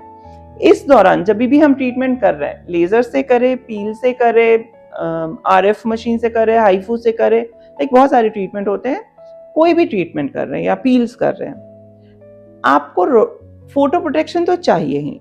अगर आप ये सब इलाज कर रहे हो तो भी फोटो प्रोटेक्शन चाहिए, नहीं भी कर रहे हो तो भी फोटो प्रोटेक्शन चाहिए। तो आपका एक रूटीन है कि आपको सनस्क्रीन तो लगाना ही है।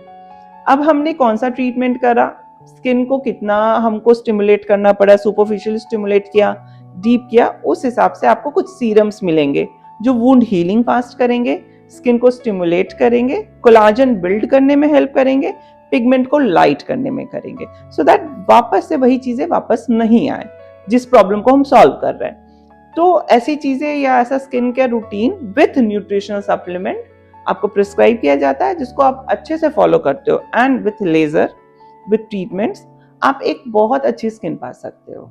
मैम सबसे ज़्यादा वर्स्ट लेवल के केसेस कौन से आप ज़्यादा देखते हैं? देखिए मेरे पास तो वैसे भी सारे ही लास्ट में आते हैं दिखाने, बट जो सबसे वर्स्ट केसेस मैंने अब तक देखे हैं वो सैलून के बर्न्स देखे हैं या सैलून के लेजर्स, मतलब बहुत बुरी स्थिति में, या क्वैक्स, क्योंकि आजकल एस्थेटिक्स में क्वैक्स बहुत ज़्यादा हैं, उनके द्वारा किया गया लेजर बर्न्स देखे हैं। एक हमारी अभी ब्राइड चल रही हैं, उनके केमिकल पील उन्होंने कहीं से कराया था और स्किन काफी डार्क हो गई थी, तो अभी लेजर स्पॉट करेक्शन हम लोग कर रहे हैं तो वो काफी बेहतर हो गई है। ऐसे ही बहुत सारे हैं जिनके बर्थ मार्क के लिए लेजर इतनी ज्यादा तेजी से चला दिया गया है कि वो वाइट हो गया, तो वो भी डिस्क्रोमिया इतना ज्यादा दे चुका है। ऐसे बहुत सारे केसेस हैं जहाँ पे कॉम्प्लिकेशंस के साथ ट्रीट कर दिया गया है, बट फिर उसके बाद उनको कोई रिजल्ट नहीं मिल रहा है। एक पेशेंट मेरी दिल्ली से ट्रीटमेंट करा के आई थी, बट पूरा स्किन बर्न आउट, उसको एक ही वक्त में सारे के सारे MNRF, fractional CO2, laser toning, HIFU सब एक ही दिन कर दिया गया। शुरू में स्किन बड़ी अच्छी रही, 10 दिन चमक रही थी, और उसके बाद जो बहुत बुरे ढंग से खराब हुई, फिर उसकी रिकवरी हम लोगों ने करी। तो ऐसे काफी पेशेंट हैं जो कि स्किन खराब करके आते हैं, जाने अनजाने में। और ऐसे तो बहुत ही सारे हैं जो खुद से भी खराब करके आते हैं, मतलब कुछ भी लगा के आ रहे हैं। तो मैम जैसे रायपुर छत्तीसगढ़ इजी एक्सेसिबल है, सब तरफ से देखेंगे, सेंटर ऑफ इंडिया में जी। हम बैठे हुए हैं, तो क्या पेशेंट्स अदर स्टेट से भी कनेक्ट करते हैं? जी देखिए कपिल, क्योंकि मैं पहले दिल्ली में प्रैक्टिस करती थी तो मेरे काफी दिल्ली के पेशेंट हैं जो आते हैं। इसके अलावा उत्तर प्रदेश से काफी आते हैं, मध्य प्रदेश से आते हैं, महाराष्ट्र के बहुत पेशेंट हैं जो आते हैं, उड़ीसा के तो काफी ज्यादा हैं जो प्रोसीजर कराने ही सिर्फ आते हैं, बेंगलुरु के पेशेंट हैं, कुछ राजस्थान से आते हैं, और कुछ पेशेंट्स ऐसे भी हैं जो फॉरेन में पढ़ते हैं और जब यहाँ आते हैं तो यहाँ इलाज करा के जाते हैं। क्योंकि जो इलाज हम कर रहे हैं आज के दिन में, पहला तो वो मशीनें इंटरनेशनल हैं, दूसरा ट्रीटमेंट वही है जो आपको इंटरनेशनल सेलिब्रिटीज करा रहे हैं या आपको जो रिजल्ट दे रहा है, तीसरा जो नॉर्मल मेट्रोपॉलिटन सिटी में चार्जेस होते हैं उसे काफी नॉमिनल है और विदेशों से तो काफी ज्यादा ही सस्ते हैं। मेरी एक ब्राइड ने मुझे 6 महीने इंस्टाग्राम पे फॉलो किया और फिर बाद में यहाँ आके उसने अपना मॉर्फियस और लेजर लाइटनिंग कराई। 3 सेशन का समय था, हमने 3 सेशन किया। मैंने कहा चौथा तो तुम यूएस में कराना या दिल्ली में करा लेना। तो उसने बोला नहीं नहीं, यूएस में तो नहीं कराऊंगी, बिकॉज उसका पर सेशन कॉस्ट ही 2.5 लाख आ रहा था और हम काफी नॉमिनल चार्ज करते हैं। तो ऐसा भी बहुत बार हुआ है कि हमारी जो इंटरनेशनल ब्राइड्स होती हैं जिनकी फैमिली ऑफ कोर्स इंडिया में है, वो अपना इलाज यहाँ कराना पसंद करती हैं। हमारा जो क्लिनिक है उसके पास 70 डिफरेंट लेजर्स हैं हर एक टारगेट को अचीव करने के लिए। लाइक हम बॉडी स्कल्पटिंग में भी काम करते हैं, बॉडी लाइटनिंग में भी काम करते हैं, scar remodulation, face lifting, resurfacing, cosmetic gynaecology, मतलब खास के जो परेशानियां फीमेल्स को पोस्ट डिलीवरी होती हैं, या mommy makeover non surgical, male में इरेक्टाइल डिसफंक्शन। तो ऐसी बहुत सारी मशीनें हैं इंटरनेशनल जो आप फॉरेन में जाके या तो इलाज करा पाते हो या फिर दिल्ली या बॉम्बे के बड़े सेंटर्स में करा पाते हो। वो सारी मशीनें हमारे पास हैं और हम इंटरनेशनल स्टैंडर्ड का इलाज कर सकते हैं। तो जैसे आपने बात करी ब्राइड्स की, अगर कोई शादी करने वाला है तो उसको कितने दिन पहले अपने सेशन से स्टार्ट कर देने चाहिए? देखिए प्री ब्राइडल ट्रीटमेंट अगर प्लान्ड वे में हो तो कम से कम 6 महीने पहले, क्योंकि लेजर हेयर रिमूवल एक बहुत ही मेजर एस्पेक्ट होता है प्री ब्राइडल का, क्योंकि सिर्फ वैक्सिंग से आप टेम्पररी ही बाल हटा सकते हो, 3-4 हफ्ते में बाल आ ही जाते हैं। अगर आप कुछ परमानेंट सोल्यूशन चाहते हो तो लेजर हेयर रिमूवल है, और लेजर हेयर रिमूवल को कम से कम 6-8 सेशन लगते हैं।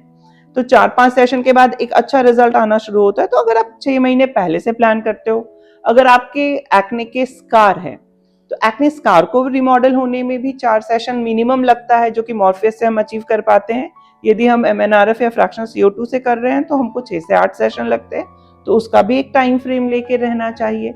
यदि हम बालों का इलाज कर रहे हैं तो बाल घने करने के लिए तो हमको 1 साल पहले से करना चाहिए, क्योंकि ऐसे बहुत सारी फीमेल्स आती हैं, लड़कियां आती हैं जिन्होंने हमेशा छोटे बाल रखे हैं या बाल कभी लंबे ही नहीं हो पा रहे या बाल बहुत हल्के हैं, क्योंकि PCOS की कंडीशन काफी ज्यादा है तो फीमेल के भी बाल कम है। लड़कों में भी बालों की परेशानी है तो उनके भी बाल ठीक करने होते हैं। तो प्री ब्राइडल में हमारा हेयर रिस्टोरेशन भी पार्ट आता है। अगर हम नेचुरल तरीके से, रीजनरेटिव तरीके से भी ला रहे हैं तो भी साल भर लगेगा, और अगर ट्रांसप्लांट कर रहे हैं तो भी, बाल शेव करके अगर कर रहे हैं तो 6-8 महीने लगेंगे। हाँ, हमारे पास लॉन्ग हेयर ट्रांसप्लांट की सुविधा भी है, जिसमें आपके बाल 15 दिन में ही नेचुरल लंबे ही ट्रांसप्लांट किए जाते हैं, तो 15 दिन में ही आप नेचुरल दिख रहे होते, तो उसमें वेटिंग टाइम कम होता है। तो ऐसे बहुत सारे ट्रीटमेंट्स हैं जिनको थोड़ा समय लगता है। तो अगर आप बढ़िया कॉम्प्रिहेंसिव वे में जाके अपना प्री ब्राइडल करना चाहते हो तो आपको 6 से 8 महीना पहले प्लान करना चाहिए। बट अगर आप लास्ट में भी सोचते हो तो जो मैक्सिमम हम लोग अचीव कर सकते हैं वो एक प्रोटोकॉल के तहत, आपकी स्किन को समझते हुए, आपकी लाइफस्टाइल या कैसे आप बिजी रहते हो, डाइट कैसी है, उस हिसाब से भी हम डिजाइन कर लेते हैं या कस्टमाइज कर लेते हैं। बट फिर भी मैं कहूंगी कि कम से कम 3 महीने का समय लीजिए अगर हमको स्किन को ट्रांसफॉर्म करना है। अगर हमको क्विक फिक्स करना है तो फिर तो हमारे पास ऐसे भी ब्राइड्स आई हैं जिनका कल एंगेजमेंट है या कल शादी है, फंक्शन है, और एक शाम पहले आके फेशियल्स करा रहे हैं या ट्रीटमेंट्स करा रहे हैं। सो कभी भी स्किन ट्रीटमेंट क्विक फिक्स नहीं होता, जादू नहीं है। लेजर्स भी करते हैं तो उनको सेशंस लगते हैं, स्किन को खुद से बदलने में भी समय लगता है, तो वो समय शरीर को देना पड़ता है। वो समय आप देंगे स्किन को ट्रांसफॉर्म होने में, तो स्किन बहुत अच्छी बिहेव करती है, तो फिर आप एक फ्लॉलेस अपीयरेंस में रह सकते हो। स्किन अगर फ्लॉलेस होगी तो आपका मेकअप भी बहुत प्यारा दिखेगा। मैं ऐसा कभी नहीं कहती कि स्किन अच्छी कर लो तो मेकअप की जरूरत नहीं है, मेकअप का अपना एक बहुत अच्छा रोल है, बट शादी के अगले दिन तो चेहरा धोना ही पड़ेगा। तो बेहतर है कि आप स्किन पे काम पहले से करिए, सो दैट आप जब मेकअप करते भी हो और मेकअप हटाते भी हो तो बहुत ज्यादा अंतर सामने वाले को नहीं दिखे। जैसे आपने बताया कि हेयर रिमूवल भी इसका ही एक पार्ट है जी, तो हेयर रिमूवल जो आप करते हैं वो कितने दिनों के बाद दिखने लग जाता है कि रिमूव होना स्टार्ट हो गया या परमानेंट रिमूव होता है? देखिए, laser hair removal permanent hair reduction की टेक्निक है जहां 70 to 80% हेयर रिडक्शन अचीव हो जाता है। Okay. अगर आप हार्मोनली इन्फ्लुएंस्ड नहीं है, मतलब आपके हार्मोन सही चल रहे हैं, टिश्यू रिस्पॉन्स अच्छा है, हर सूट नहीं है या आपके कहीं से भी ऐसा स्टिमुलेशन नहीं चल रहा, तो आपको हेयर रिडक्शन तो फर्स्ट सेशन से ही मिलना शुरू हो जाता है। बट एक अप्रिशिएबल अच्छा लगने वाला हेयर रिडक्शन आपको 5th to 6th सेशन में दिखता है। यूजुअली हम 6 to 8 सेशन बोलते हैं फॉर अ नॉर्मल इंडिविजुअल, और 8 to 12 सेशन अगर आप हार्मोनली इन्फ्लुएंस्ड इंसान है, मतलब आपका बॉडी पे हार्मोन का असर ज्यादा चल रहा है या मेटाबॉलिकली चेंजेस ज्यादा चल रहे हैं, तो 8 to 12 सेशन लगेंगे आपको 70% रिडक्शन के लिए। आपको हो सकता है कुछ एक बाल जो लेजर के दौरान सो जाते हैं या वीक हो जाते हैं, वो 10 साल के बाद 1-2 बाल बढ़ने लग सकते हैं, तो उन टाइप के बाल जो बाद में थोड़ा बहुत ग्रो करते हैं, कभी कभार आपको मेंटेनेंस सेशन की जरूरत पड़ेगी, लाइक 3 महीने में एक बार, 6 महीने में एक बार या साल में एक बार। लेजर जितना अच्छा हो, पैरामीटर्स जितने आपके अच्छे सेलेक्ट किए जाए, उतना ही अच्छा रिजल्ट लेजर हेयर रिमूवल का आता है। सो लेजर हेयर रिमूवल में एनर्जी डिलीवरी भी बहुत इंपॉर्टेंट होती है। सिर्फ लेजर चला देने से बाल घट जाएंगे ऐसा भी नहीं होता। कभी कभी हम लोगों को इंटरनल जो पार्ट में चल रहा होता है उसको भी टारगेट करना पड़ता है कि बॉडी में ऐसा क्या क्या चल रहा है जिसको हम ठीक करेंगे तो और अच्छे रिजल्ट आएंगे। क्योंकि अभी ऑनलाइन प्लेटफॉर्म में देखा जा रहा है कि हमारे यहाँ लेजर से हेयर को रिमूव कर दिया जाता है। देखिए, लेजर में तो अभी तो एक कंपनी है जो कि घर भेज के लेजर कर रही है, तो वो मशीन लेके आते हैं, आपके घर में लेजर करके चले जाते हैं। बट आपको पता होना चाहिए कि लेजर सेफ है, बट लेजर का एक अपना प्रोटोकॉल होता है। वो रूम में आप कोई तीसरा इंसान घुसता नहीं है, उसके एक सेफ्टी प्रोटोकॉल्स होते हैं। हर कोई लेजर कर पाए ऐसा कोई जरूरी नहीं है, और जो मशीन लेके घूम रहा है वो इतना ट्रेंड इंसान भी नहीं होता कि आपकी स्किन को देख के जज कर पाए कि आपकी स्किन में कौन से एनर्जी पैरामीटर चाहिए और क्या ये सही समय है लेजर करने का, या कितने शॉट्स देने हैं, कहाँ पे पासेस बढ़ाने हैं, कहाँ पे पावर बढ़ाना है ताकि पावर भी बढ़ा ले बट स्किन बर्न भी नहीं हो। तो वो पैरामीटर्स, क्योंकि वो प्रोफेशनल लेवल पे होता है, जो डॉक्टर्स समझ पाते हैं, डर्मेटोलॉजिस्ट समझ पाते हैं, तो सेफ्टी बढ़ जाती है लेजर्स की। बट वो ऐसा ही है कि मान लीजिए आपके पास AK-47 है, बट AK-47 कैसे चलाते हैं, तो उसके पीछे कौन इंसान है वही ढंग से चलाएगा, उसका टारगेट उतना ही अच्छा होगा और उतनी सेफ्टी से चलाएगा। बट AK-47 किसी नौसिखिए इंसान को दे दिया जाए तो वो तो कहीं पे भी आपको फायर करके देगा, उसको पता ही नहीं है कि अभी चलाना है या नहीं चलाना। तो सेम वे में आपके पास मशीन बहुत तगड़ी हो बट आपको पता नहीं हो, या जो चला रहा है वो सुपरवाइज्ड नहीं हो। आजकल बहुत सारे ऐसे सेंटर हैं जो डॉक्टर्स नहीं होते बट थेरेपीज हो रही होती है, तो वहां भी दिक्कत है, क्योंकि आपकी मशीन का प्रोटोकॉल समझना जानना आपकी स्किन के हिसाब से काफी अंतर होता है। सिर्फ लेजर के शॉट्स देते जाएंगे रिजल्ट आ जाएगा ऐसा नहीं होता। हो सकता है कि आपके 2 ही शॉट लगे, लेकिन वो शॉट वैसे होने चाहिए कि आपको स्किन में रिजल्ट दे दें। कभी कभी होता है कि लोग रगड़ते जाते हैं, किए जा रहे हैं लेजर, बट रिजल्ट नहीं आ रहा होता है या डैमेज ज्यादा हो रहा है। वो भी बहुत इंपॉर्टेंट होता है कि हम क्या कर रहे हैं, कौन सी मशीन लगा रहे हैं। अच्छा, किसी किसी बीमारियों में लेजर बिल्कुल उपयोग नहीं किया जाता, मेरे पास एक पेशेंट आई रामकृष्णा केयर हॉस्पिटल में, बिकॉज मैं वहाँ कंसल्टेंट हूँ, और एक अच्छे क्लिनिक में उसने अपना 2 बार लेजर करा लिया, लेजर फेशियल, वो पैचेस के साथ आई। जब मेरे पास आई तो मुझे लगा कि इसको तो SLE है। फिर उसने जब अपना प्रिस्क्रिप्शन दिखाया तो उसमें तो वो लेजर करा के आई थी, और SLE एक फोटो सेंसिटिव डिसऑर्डर है जिसमें लेजर गलती से भी नहीं चलाया जाता। सो आपका डर्मेटोलॉजिस्ट होना इसीलिए जरूरी है कि जिसमें लेजर गलती से भी नहीं चलाया जाता, उनके 2 लेजर फेशियल्स नहीं होने चाहिए थे। तो उसका अब जो इलाज चल रहा है वो प्रॉपर मेडिसिन से चल रहा है, उसको कोई क्रीम्स उस टाइप की नहीं दी जा रही जो उसकी स्किन को इरिटेट करे। लेजर्स उसको लाइफ में कभी भी एडवाइस नहीं किए जाएंगे, उसको भी अब समझ में आया, बिकॉज उसको समझाया गया, काउंसिल किया गया। एंड अभी उसको लगता है कि क्यों कर दिया गया था लेजर्स, क्योंकि अब उसकी डिजीज बढ़ गई थी उसके कारण। तो ऐसे ही फोटो सेंसिटिव डिसऑर्डर्स होते हैं जहाँ पे लेजर लाइट नहीं चलाए जाते। ऐसे बहुत सिचुएशन है, बीमारियां हैं जहाँ पे लेजर लाइट आपके सिजर प्रेसिपिटेट कर देगा, आपके कन्वल्शंस ला देगा। तो जिनके कन्वल्शन की मेडिसिन चल रही है उनके भी हम लेजर्स नहीं करते। माइग्रेन्स भी बढ़ाता है कभी कभी, बट हाँ ऑफ कोर्स फ्लिकरिंग हम अवॉइड कर पाते हैं। तो ऐसे बहुत सारे कंडीशन है जिसके कॉन्ट्रा इंडिकेशन है। लेजर नहीं करना भी आपको पता होना चाहिए कि किस में नहीं करना है। तो अभी जैसे प्लेटफॉर्म्स में देखकर आते हैं सब लोग, जेनजीज आ गए हैं जी कि मम्मी वो वाले डॉक्टर के हैं, वो वाला लेजर आ गया है, आप जाके करवा लो। हाँ, तो हाँ। 2 तरीके की चीजें सिचुएशन आ जाती है इसमें, कि एक पेशेंट खुद सोच के आता है कि मुझे लेजर करवाना है, तो लेजर पेशेंट सोच के आता है या डॉक्टर को करना है?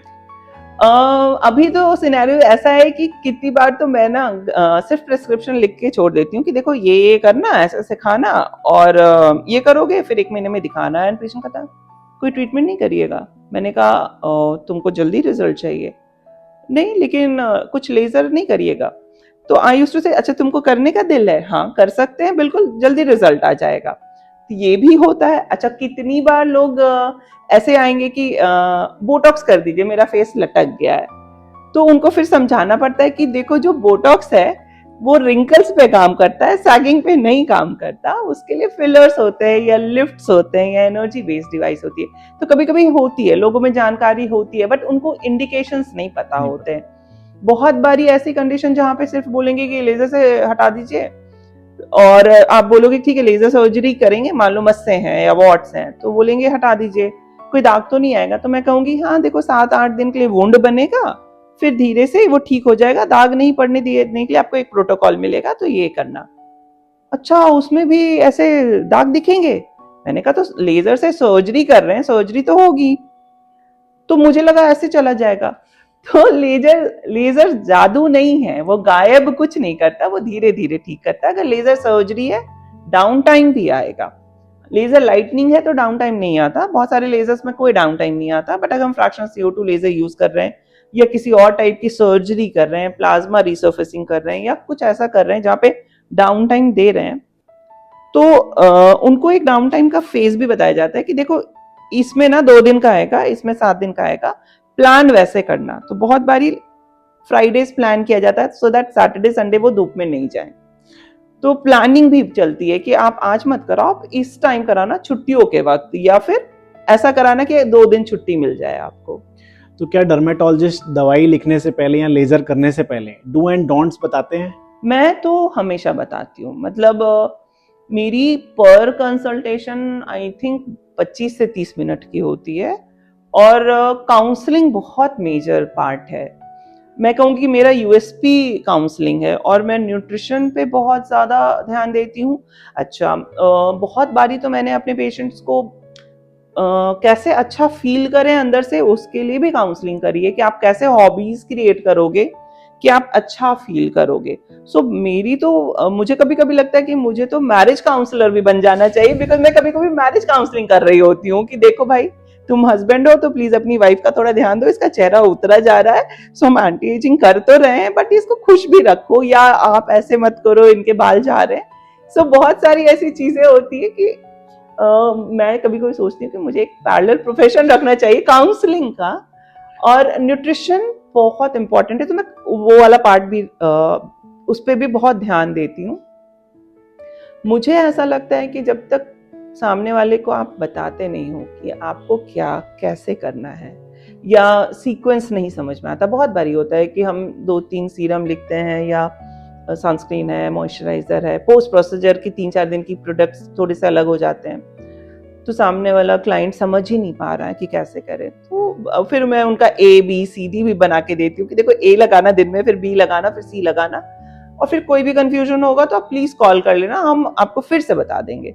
फिर हमारे स्टाफ भी इस टाइप से ट्रेंड है कि वो मेडिसिन पे अच्छे से बताते हैं कि देखो ऐसे-ऐसे करना है, या कोई भी कंफ्यूजन होता है तो वो कॉल करके या व्हाट्सएप मैसेजेस पे कनेक्ट करके पूछ सकते हैं। बहुत बारी हमारे ऐसे भी पेशेंट्स हैं जिनके साथ हमारा एक कनेक्शन हो जाता है, तो कितनी बार वो घूमने जाते हैं और पूछते हैं मैं सनस्क्रीन कौन सा लगाऊं। अब मैं बीच पे जा रही हूँ, जैसे आज ही मेरा मैसेज आया कि मैं बीच में जा रही हूँ, मैं जो सनस्क्रीन लगा रही हूँ वही चलेगा या मैं बदल दूं। तो ऐसा भी होता है कि आप अपनी सिंपल लाइफ में भी पूछ सकते हो कि क्या करूं। अगर आपका फ्लो वैसा है कि आप भरोसा कर रहे हो कि आप छोटी छोटी चीजों के लिए भी हमसे पूछते हो, हम आपको जरूर बताएंगे, बट भरोसा। मैम ज़्यादा पसीना आने के कारण क्या होते हैं? देखिए, ज़्यादा पसीना बहुत सारे कारण से आ सकता है। या तो आपका हाइपरथायराइडिज्म है, मतलब आपके थायराइड ज़्यादा काम कर रहे हैं, यदि आप बहुत ज़्यादा स्ट्रेस में हो या बहुत गर्मी में भी रहते हो, कॉर्टिसोल भी बहुत हाई रहेगा तो भी आपके पसीने ज़्यादा आते हैं, और कभी कभी स्वेट ग्लैंड एक्टिव रहते भी हैं कि आपको कुछ एरियाज में ज़्यादा पसीने आते हैं। तो काफ़ी कारण हो सकते हैं कि आ रहे हैं। अगर आपको बहुत ज़्यादा पसीना आ रहे हैं तो सबसे पहले हम थायराइड ही चेक करते हैं कि कहीं हाइपरथायराइडिज्म तो नहीं है। बाकी स्ट्रेस एंड ऑल वो लाइफस्टाइल मॉडिफिकेशन से होता है। बट अगर बहुत ज़्यादा पसीना है और आप बहुत परेशान रह रहे हो, अंडरआर्म्स हमेशा स्मेल कर रहे हैं या ड्रेस गीले हो जाते हैं, देन फिर इंजेक्शंस में बोटॉक्स के इंजेक्शन देते हैं जो एसिटाइलकोलिन रिसेप्टर्स को इनहिबिट करते हैं, जिसके कारण आपका sweating for next 4 to 6 month कम हो जाता है। ये खास के हम लोग अंडरआर्म स्वेटिंग में करते हैं और पामो प्लांटर हाइड्रोसिस में करते हैं, जहाँ पे पसीना इतना आता है कि हाथ से कुछ भी आप टच करोगे कागज गीले हो जाएंगे, पेन स्लिप होगा, हैंडशेक करोगे तो होगा। तो स्टूडेंट्स को बहुत दिक्कत होती है, या फिर आर्मी पर्सनल्स को बहुत दिक्कत होती है, वो गन नहीं पकड़ सकते, या अगर आप ऑफिस में हो या बिजनेसमैन हो, मतलब आपके डॉक्यूमेंट साइन करना भी आपके लिए मुश्किल हो जाता है। उस केस में फिर हम बोटॉक्स देके स्वेटिंग को कम कर देते हैं, जो कुछ समय के लिए ही रहता है। ऐसा नहीं बोलूंगी कि एक बार किया तो हमेशा के लिए ठीक हो जाता है। एक दूसरा ऑप्शन भी होता है इसको कम करने के लिए, वो हम आयंटोफोरेसिस के थ्रू भी करते हैं। उसमें कुछ समय तक रेगुलर सेशंस होते हैं, फिर बहुत समय के लिए आपके लिए स्वेटिंग बंद हो जाती है, बट फिर से आना शुरू हो जाता है। तो ज़्यादा पसीना जो आता है उससे कोई स्किन की डिजीज़ भी हो जाती है? जी, अगर बहुत पसीना आता है तो पहले तो ज़्यादा पसीना आने की वजह से आपको स्वेट डर्मेटाइटिस हो सकता है, क्योंकि पसीने में नमक होता है, उससे स्किन जल जाती है। दूसरा, जिनको नमी ज़्यादा जम रही है, पसीना आ रहा है, तो उनको फंगल इन्फेक्शन हो सकता है, इंटरट्राइगोस हो सकते हैं। पसीना अगर आ रहा है और स्किन ब्लॉक्ड है तो आपको वो जो घमौरियां हम बोलते हैं वो हो सकता है, तो मलेरिया जिसको बोलते हैं, उसी में आता है मलेरिया क्रिस्टलाइना। पानी जैसे बूंदे स्किन के भीतर आ जाती हैं, उसको मलेरिया क्रिस्टलाइना बोलते हैं। मलेरिया रूब्रा मतलब रेड रेड जो सिंपल घमौरी बोलते हैं वो होती है। देन मलेरिया प्रोफंडा होता है। तो डीप जितना होते जाएगा वो उस टाइप से होता है, कहाँ पे आपके स्वेट ग्लैंड ऑक्लूड हुए। इसके अलावा स्वेटिंग से ब्रोमहाइड्रोसिस होता है, मतलब कि बदबू आते रहेगी हमेशा। आप कितना भी डीओ लगा लोगे तो वहाँ पे बैक्टीरिया फंगस ग्रो करते जाते हैं, तो उसके कारण वो टिश्यू जो डिग्रेडेशन होता है वो एक फाउल स्मेल देता है। तो बहुत बारी आपने देखा होगा कि जूतों से या मोजे से बहुत गंदी स्मेल आती है। वैसे ही ब्रोमहाइड्रोसिस फुल बॉडी में भी होता है, जहाँ पे पसीने से बैड स्मेल आती है, तो वो भी एक दिक्कत देता है। बहुत बारी क्या होता है कि आपका स्वेट में इतना सॉल्ट होता है कि आपके कपड़े स्टेन कर जाते हैं, तो आप डार्क कलर नहीं पहन पाओगे, पसीने के दाग बन जाएंगे वाइट वाइट पूरा सॉल्ट के कारण, तो वो भी पसीने की वजह से होता है। देन अगर पसीना बहुत ज्यादा आ रहा है तो स्किन जली जली से महसूस होगी, आप कुछ भी लगाओगे तो जलन महसूस होती है, तो वो भी स्वेट डर्मेटाइटिस होता है, बट माइल्ड ग्रेड का होता है, जो उसमें चेहरा अलग से इरिटेट हो जाता है। और अगर बार बार चेहरा पोंछ रहे हो, रगड़ रहे हो, तो फ्रिक्शन डर्मेटाइटिस भी हो सकता है कि रगड़ रगड़ के आपने स्किन को डैमेज कर लिया। अब जैसे ये सेशन चल रहा है, इसी से रिलेट करके एक क्वेश्चन पूछूं कि मैम जैसे हम परफ्यूम यूज़ करते हैं तो उससे भी कोई स्किन डिजीज़ हो जाती है? जी, देखिए, परफ्यूम्स हमने इजाद किए ताकि हम अच्छा खुशबू दे पाए सामने वाले को, या हमको कोई पसंद आए, या हम किसी को पसंद आए। और बट ध्यान ये देना है कि जो परफ्यूम्स होते हैं वो अल्कोहल बेस में होते हैं, तो कभी भी परफ्यूम्स को स्किन पे डायरेक्ट नहीं लगाना चाहिए। और जितना आप स्किन में डायरेक्ट लगाओगे परफ्यूम, स्किन जल जाती है, तो उसमें केमिकल बर्न्स होंगे। अंडर आर्म्स में डीओ ज्यादा लगाओगे तो डार्क अंडर आर्म्स हो सकता है। जो लोग अटोपिक होते हैं, मतलब जिनका बैरियर फंक्शन कम होता है, उनको फ्रेग्रेंसेस एलर्जीज देते हैं, तो परफ्यूम्स वहां पे भी उनको परेशान करते हैं। तो परफ्यूम्स या इवन हमारे जो प्रोडक्ट्स होते हैं, स्किन केयर प्रोडक्ट्स, उसमें भी अगर बहुत ज़्यादा आपने परफ्यूम यूज़ किया है, फ्रेग्रेंस यूज़ किया है, तो वो स्किन को डिसरप्ट कर सकता है। बहुत ज़्यादा परफ्यूम यूज़ करने से आपके एंडोक्राइनल डिसरप्शन होता है, मतलब आपके हार्मोनल परेशानियां शुरू हो सकती हैं। तो बहुत ज़्यादा परफ्यूम यूज़ करोगे तो आपके एंडोक्राइनल डिसरप्शन भी होता है। तो परफ्यूम्स डायरेक्ट कांटेक्ट के कारण भी परेशान कर सकता है, अपने एलर्जिक पोटेंशियल की वजह से कर सकता है, एंड हार्मोनल डिसरप्शन की वजह से भी आपको परेशान कर सकता है। एंड क्योंकि पहले जो इत्र आते थे वो प्योरेस्ट फॉर्म में होते थे, तो थोड़ा यहाँ और थोड़ा कान के पीछे लगाया जाता था, बट अभी जो स्प्रेज में आते हैं उसमें अल्कोहल की मात्रा ज्यादा होती है, इसलिए उसको स्किन पे लगाना अवॉइड करना चाहिए। आप परफ्यूम कपड़ों पे लगा लो, चलेगा। अभी रिलेटेड टू हेयर फॉल आप मुझे बताइए कि एक पीआरपी वर्ड बहुत यूज हो रहा है जी, तो पीआरपी का हेयर फॉल से क्या लेना देना है? देखिए हेयर फॉल बहुत सारे कारणों से होते हैं।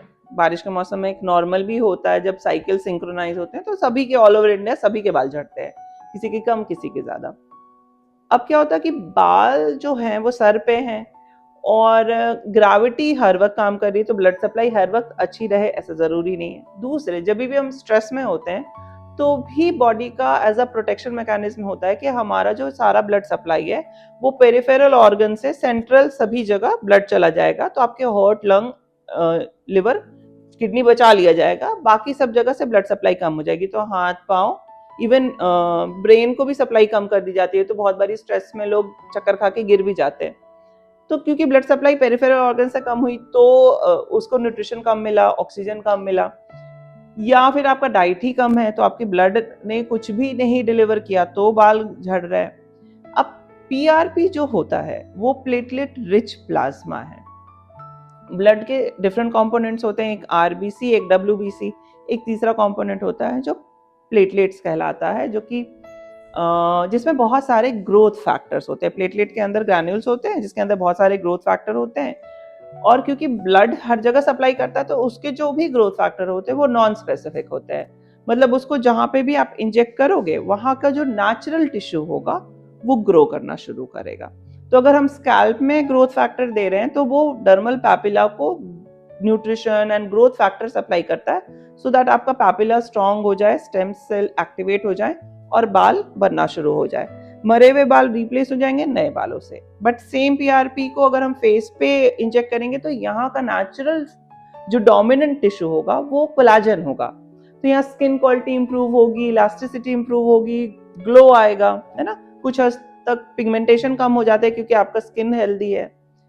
तो इसी टाइप से, जबकि पीआरपी का सबसे पहला इजाद जो हुआ था वो actually I think bone marrow या स्पाइन की सर्जरी में हुआ था, एंड ऑर्थो वाले लोग घुटनों का जो लिक्विड होता है, लाइक जो ग्रीजिंग एलिमेंट होता है, कम होने पे करते हैं। बट इसका रीजेनरेटिव पोटेंशियल इतना ज्यादा है कि इसको फिर डर्मा ने सबसे ज्यादा यूज किया, डार्क सर्कल्स में, एक्ने स्कार में, एंटी एजिंग में, हेयर रीग्रोथ में, टिश्यू टाइटनिंग में, स्ट्रेच मार्क्स में, और अभी तो कॉस्मेटिक गायनेकोलॉजी में, लाइक ऑर्गेज्म बढ़ाने के लिए, या कामसूत्रा शॉट, या फिर ऐसी परेशानियां जहाँ पे विजाइना बहुत ड्राई हो रही है, पोस्ट मेनोपॉज ड्राइनेस हो रही है, तो वहां पे भी विजाइनल टिश्यू को हेल्दी करने के लिए पीआरपी इंजेक्शंस दिए जाते हैं ताकि विजाइनल ड्राइनेस कम हो और हेल्दी विजाइना हो।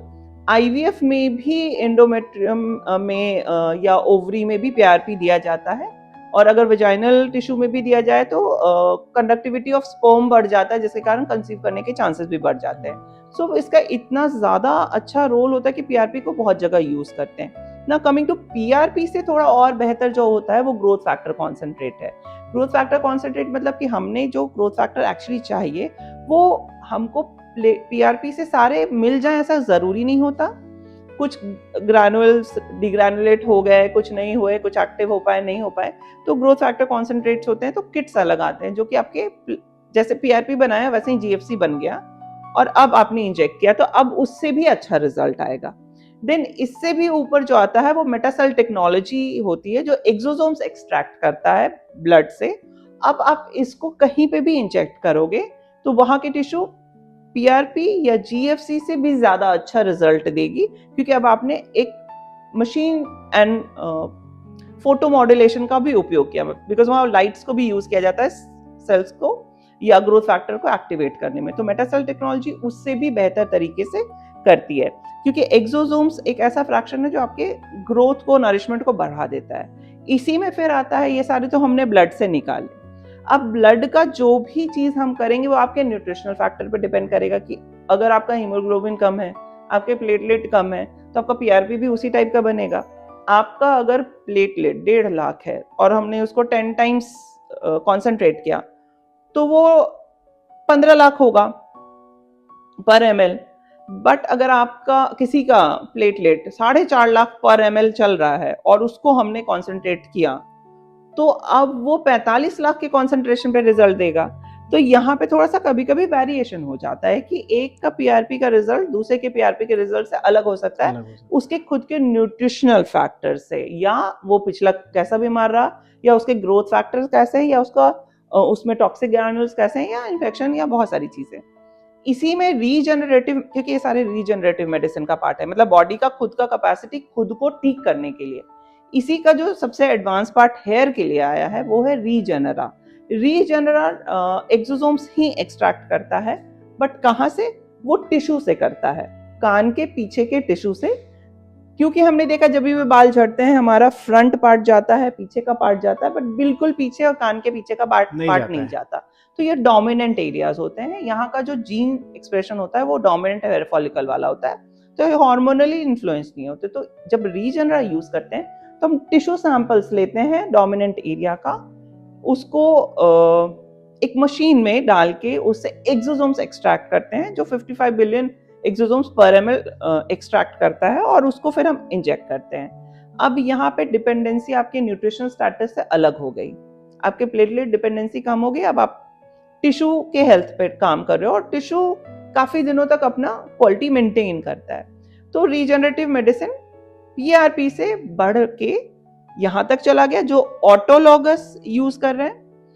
ऑटोलॉगस में मतलब एक ही इंसान का जो टिश्यू लेते हैं उसको ऑटोलॉगस बोलते हैं, और होमोलॉगस मतलब जो चीज ले रहे हैं वही टिश्यू में उसको इंजेक्ट कर रहे हैं, मतलब हम टिश्यू ले रहे हैं हेयर का और वही इंजेक्ट करें तो वो होमोलॉगस हो जाता है। तो इस टाइप से रीजनरेटिव मेडिसिन काम करती है। Now coming to, there are other molecules also, जैसे बायोमिमेटिक पेप्टाइड्स हो गए या कुछ ऐसे प्रोडक्ट्स जो कि मीजोस में तो खैर यूज करते हैं प्लांट सेल के stem cells and all, but उसके उतने अच्छे रिजल्ट नहीं है, क्योंकि अगर आप खुद के टिश्यू को यूज कर पाओ तो सबसे बेस्ट है, क्योंकि आपको इन्फेक्शन अपने से नहीं होगा, आपको अपने टिश्यू से एलर्जी नहीं होगी और रिजल्ट्स काफी अच्छे रहते हैं। तो पीआरपी हो, जीएफसी हो, मेटासेल टेक्नोलॉजी, एक्सोसोम्स हो या रीजनरा एएमटी हो, ये सभी आपको एक बेहतर रिजल्ट देता है। सबका अपना प्रोटोकॉल है, कौन कितनी बार रिपीट होगा, कौन किसके साथ जाएगा, किसके साथ और कितनी बार करना है, सब इंडिविजुअलाइज्ड होता है हर एक इंसान के हिसाब से। उसको लाइक उनका स्कैल्प कैसा है, पहले तो स्कैल्प का हेल्थ देख के ही ट्रीटमेंट होता है। अगर परेशानी का सबब जो है वो डैंड्रफ है तो पहले डैंड्रफ ही ट्रीट होगा, तब जाके हम कुछ ट्रीटमेंट प्लान करते हैं। और न्यूट्रिशनल स्टेटस हमेशा देखा जाता है, क्योंकि आप सिर्फ ऊपर से काम कर लो और बंदे ने खाना पीना कुछ खाना नहीं है, अल्कोहल ले रहा है, सिगरेट स्मोक कर रहा है, तो फिर कुछ भी कर लो रीजनरेट, उसको अपनी टिश्यू को हेल्दी रखना अंदर से भी पड़ेगा। अंदर से पड़ेगा। एक अभी नया वर्ड बहुत सर्च हो रहा है मैम, ग्रे हेयर। जी, ये वर्ड कहाँ से आया? देखिए वर्ड तो काफी पुराना है, पर पहले क्या था ना कि पहले लोग ना सब्जियां खा के रहते थे और बहुत ज्यादा बाहरी खाना होता था तो बिस्किट खाते थे, और बहुत खराब खाया तो मैगी खा लेते थे। बट अभी के टाइम में क्या हो रहा है कि लोग मैगी खाने में खाते हैं और बाकी बाहर का खाना खाते हैं, घर का खाना तो कोई खाता ही नहीं है। तो सर्चिंग वर्ड ग्रेइंग इसलिए आ गया क्योंकि ग्रेइंग नहीं सर्च हो रहा, प्री मैच्योर ग्रेइंग, मतलब एज से पहले आपके बाल ग्रे हो रहे हैं। और वो क्यों हो रहे हैं, उसके दो कारण हैं। एक हो सकता है जेनेटिकली आप प्रीडिस्पोज्ड हैं, आपकी मम्मी के बाल पहले पके या पापा के बाल पहले पके तो आपके बाल ग्रे हो रहे हैं, या फिर आपका खान पान इतना गड़बड़ है कि आपने सब्जियां तो बिल्कुल नहीं खाई, जो भी खा रहे हो बाहर का खा रहे हो, न्यूट्रिशनल लेवल हाई है, या आपका स्ट्रेस लेवल इतना हाई है कि अब बाल ग्रे टर्न हो रहे हैं। तो ग्रे नहीं टर्न होते, टर्न तो हमेशा व्हाइट होते हैं, बट ब्लैक व्हाइट के साथ मिलके वो ग्रे दिखते हैं। तो हम लोग उसको केनाइटिस बोलते हैं, यानी प्रीमेच्योर ग्रेइंग। तो न्यूट्रिशनल फैक्टर इसमें बहुत इंपॉर्टेंट हो जाता है, क्योंकि आजकल की जनरेशन वेजिटेबल्स को में बिलीव करती नहीं है। उनके लिए ऑलिव्स और कैप्सिकम, ये दो सब्जी होते हैं जो पिज्जा में मिल जाते हैं, बहुत हो गया तो टमाटर, बाकी गोल। तो यहाँ गड़बड़ होता है कि आप नॉर्मल हरी सब्जियां या हर रंग की सब्जियां या फल नहीं खा रहे हो, तो आपको जो माइक्रो न्यूट्रिएंट्स होते हैं, मेजर न्यूट्रिएंट्स होते हैं जैसे कार्बोहाइड्रेट, प्रोटीन, फैट, फिर कुछ और विटामिन, उससे भी कम में आते हैं trace elements like copper, zinc, selenium, magnesium, manganese. अब ये सब कैसे पता चलेगा कि आप खा पा रहे हो? तो हम क्या कोशिश करते हैं कि हम अपनी डाइट में कलर्स ऐड करना शुरू करते हैं, नेचुरल, मतलब सब्जियां हर रंग की खानी शुरू करते हैं, फल हर रंग का खाना शुरू करते हैं, क्योंकि प्रकृति में जो भी रंग बना है वो इसी ट्रेस एलिमेंट की वजह से बना है। तो हमको तो नहीं पता कि किस में क्या है, तो हम क्या करेंगे, हम हर रंग का फल, हर रंग की सब्जी खाना शुरू करेंगे, स्ट्रेस लेवल थोड़ा कम करेंगे। उससे फिर अगर जेनेटिक ग्रेइंग नहीं है तो रिवर्सल के चांसेस हैं, अगर जेनेटिक ग्रेइंग है तो फिर चांसेस रिवर्सल के नहीं है, बट आप स्लो डाउन कर पाओगे फिर विथ मेडिसिन एंड सप्लीमेंट्स और डाइट। मैम इतनी सारी लेजर्स की जानकारी दी, बहुत सारी चीज़ें आपने बताई, तो क्या डॉक्टर उज्ज्वला वर्मा से ट्रीटमेंट कराने के लिए सोचना पड़ता है? नहीं नहीं, ऐसा बिल्कुल नहीं है। डॉक्टर उज्ज्वला से मिलना या उनसे इलाज कराना बहुत आसान है। हम सभी तरह के इलाज करते हैं, बिकॉज मैं डर्मेटोलॉजिस्ट हूँ, तो मुझे स्किन का इलाज करना बड़ा पसंद है। लाइक स्किन की जितनी बीमारियां हैं, चाहे तो वो फंगल इन्फेक्शन हो, सोरियासिस हो, विटिलाइगो हो, SLE हो, एलर्जीज हो, कुछ भी। इसके अलावा हर तबके का लोग जो होते हैं वो अपना इलाज मुझसे करा सकते हैं। हमारे यहाँ जो किन्नर समाज है उनके लिए कंसल्टेशन फ्री है, और जो भी हमारे यहाँ BPL कार्ड धारी या लाल कार्ड धारी हैं उनका भी कंसल्टेशन फ्री है। तो हम पूरी कोशिश करते हैं कि एज अ डॉक्टर हम इलाज सभी को जितना हो सके दे सके, और कहीं कहीं हमारा डॉक्टर का जो रोल होता है वो हमको बड़ा खुशी देता है कि हम किसी का इलाज फ्री में कर पाते हैं। क्योंकि मैं रामकृष्णा केयर में भी हूँ, तो वहाँ पे भी जितने भी पुलिस के अधिकारी हैं वो इम्पैनल्ड होते हैं, तो उन सभी का इलाज भी काफ़ी इकोनॉमिकल होता है। और मेरे क्लिनिक में, पर्सनल क्लिनिक में, BPL कार्डधारी और किन्नर समाज के सभी का इलाज फ्री होता है। गुड, इंटरेस्टिंग मैम, आपसे सुन के अच्छा लगा। जनरली क्या होता है कि एक आर्मी, एक पुलिस, यही देखने को मिलता है। अभी पता चला कि थर्ड जेंडर को भी आप बहुत अच्छे से और फ्री ऑफ कॉस्ट जी कंसल्टेशन दे रहे हैं। क्या होता है ना, ये जो थर्ड जेंडर है या किन्नर समाज है या ट्रांसजेंडर्स हैं, इनको सही इलाज नहीं मिल पाता। ये बेचारे ना हेल्थ के लिए किसी भी अस्पताल नहीं जा पाते, बिकॉज ये कभी कभी शायद अपने को अलुफ समझ पाते हैं या समाज में इतना नहीं जा पाते। और क्योंकि हम जानते हैं कि इनका मेल हार्मोन्स, फीमेल हार्मोन्स इस टाइप से डिसरप्टेड रहता है कि इनके बाल बहुत आते हैं। तो किन्नर समाज के तो लेजर हेयर रिमूवल में हम लोग 50% ऑफ देते हैं, कभी कभी उससे भी ज्यादा। हमारा बस बेसिक लेजर शॉट के कॉस्ट निकल जाते हैं, इतना काफी है। तो लेजर हेयर रिमूवल के लिए किन्नर समाज में हमारा ट्रीटमेंट पे भी 40 to 50 या कभी कभी 60% ऑफ रहता है, और कोई भी किसी भी एरिया के किन्नर आके हमारे यहाँ इलाज करा सकते हैं। सो हम लोग कोशिश करते हैं कि सारा इलाज जो भी यथासंभव इनको मिल जाए, क्योंकि हर का मौलिक अधिकार है कि उनको एक अच्छा इलाज मिले, और एक अच्छा इलाज मतलब अच्छी दवाइयों के साथ मिले। तो मैं कोशिश करती हूँ कि जब मैं फ्री में भी इलाज करती हूँ। मैं इलाज पूर्ण रूप से करती हूँ, पूर्ण रूप मतलब काउंसलिंग भी अच्छे से करती हूँ, या उनको जो प्रोडक्ट्स लिखती हूँ वो भी स्टैंडर्ड अच्छी क्वालिटी का लिखती हूँ, ताकि सिर्फ एक ट्यूब से इलाज नहीं होता। तो उनका जितनी भी उनको ज़रूरत है उनकी बीमारी के अनुसार या उनको स्किन कंसर्न के अनुसार, वो सारे ही मैं प्रॉपर जैसे बाकी लोगों को प्रिस्क्राइब करती हूँ वैसे ही उनको भी प्रिस्क्राइब करती हूँ, क्योंकि हर को अधिकार है एक स्वस्थ शरीर का और स्वस्थ त्वचा का। मेरा क्वेश्चन आपसे बोटॉक्स और फिलर से रिलेटेड स्टार्ट होगा, जी। जिसमें पहले मैं एक क्वेरी है।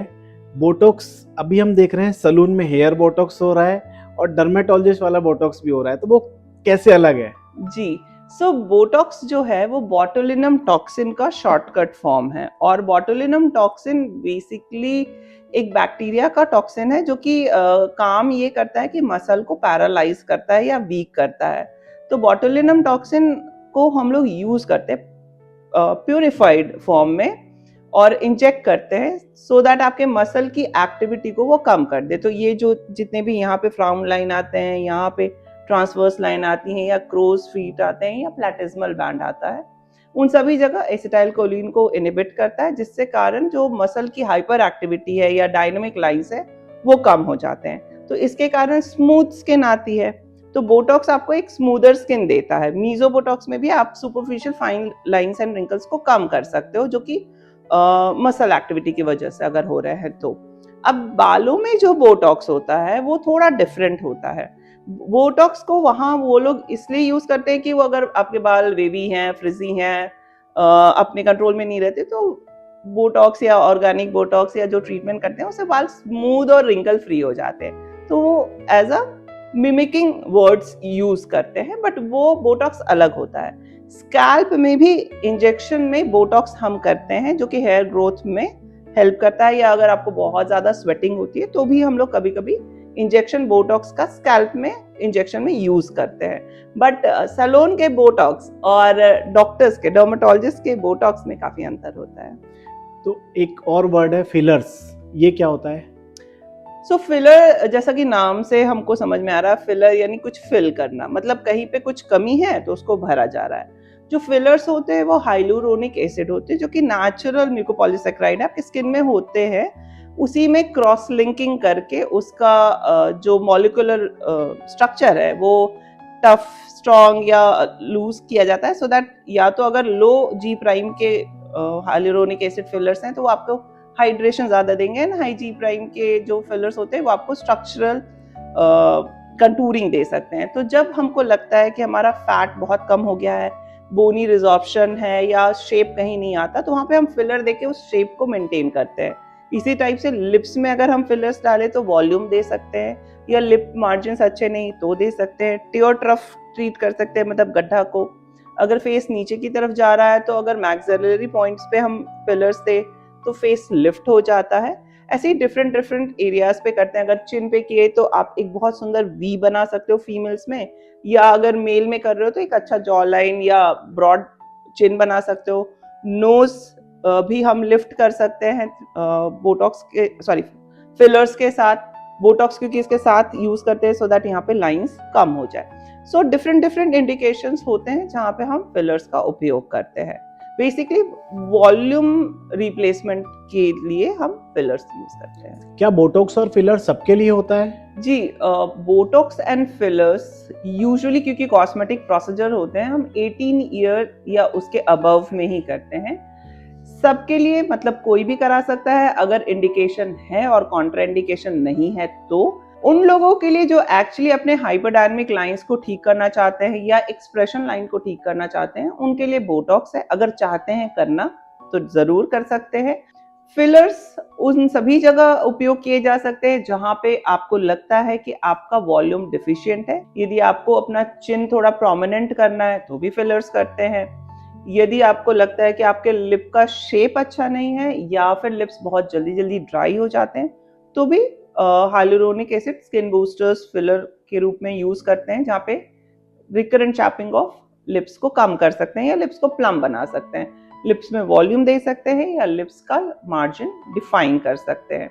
सो ऐसे बहुत सारे इंडिकेशन हैं जहां आपको लगता है कि आपका कोई भी बॉडी में इंडिकेशन बन रहा है और आप चाहते हो कि उसको ट्रीट किया जाए और आपको इंजेक्शन से डर नहीं लगता, तो आप बोटॉक्स फिलर्स करा सकते हो। एंटी एजिंग की ट्रीटमेंट में किस एज में बोटॉक्स फिलर स्टार्ट कर सकते हैं? देखिए, बोटॉक्स और फिलर्स यूजुअली हम लोग यूज करते हैं एंटी एजिंग प्रोसीजर्स के रूप में, बट सिर्फ बोटॉक्स और फिलर्स एंटी एजिंग ट्रीटमेंट है ऐसा नहीं होता, क्योंकि यदि आप 20s में हो और आपने बहुत एक्सप्रेशन दिए तो आपके क्रोज लाइन बन जाएंगे, बट क्योंकि आप 20 साल के हो तो आप बूढ़े तो हुए नहीं हो, तो एंटी एजिंग तो नहीं आएगा।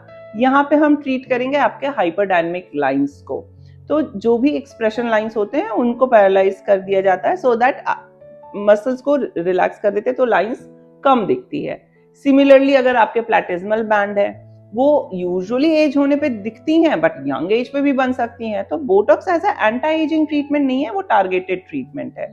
दूसरा, फिलर क्योंकि वॉल्यूम रिप्लेसमेंट कर रहा है, तो हो सकता है कि आपके जो लिप्स हैं वो आपको कम वॉल्यूम में लग रहे हैं, तो आप 20s में भी करा सकते हो।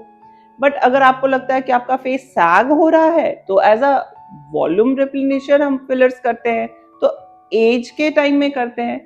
बट ऐसा कोई इंडिकेशन नहीं है कि सिर्फ Botox filler anti ageing treatment है, वो इंडिकेशन वाइज किया जाता है और 20 अबव या 18 अबव में आप कर सकते हो। सो सिर्फ एंटी एजिंग में बोटॉक्स फिलर आते हैं ये भी नहीं है।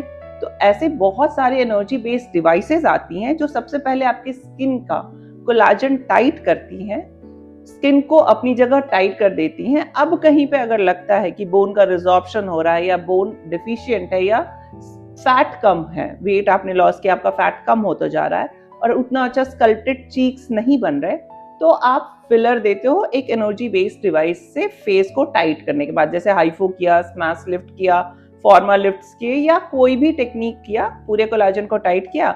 अब जब हम फिलर्स देंगे तो हमको फिलर की मात्रा कम लगेगी, कभी कभी हमको जरूरत नहीं भी पड़ती है, बट फिलर की मात्रा कम हो जाती है, तो हम कोशिश करते हैं कि पहले आपके स्किन को या पूरे स्किन के स्ट्रक्चर को टाइट कर दे, सो दैट फिलर्स आपको कम लगे।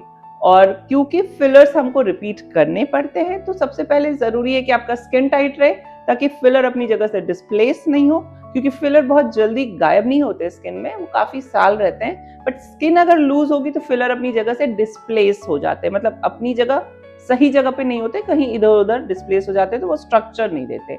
इसीलिए एनर्जी बेस्ड डिवाइस से पहले फेस टाइट किया जाता है, फिर फिलर्स को डाला जाता है।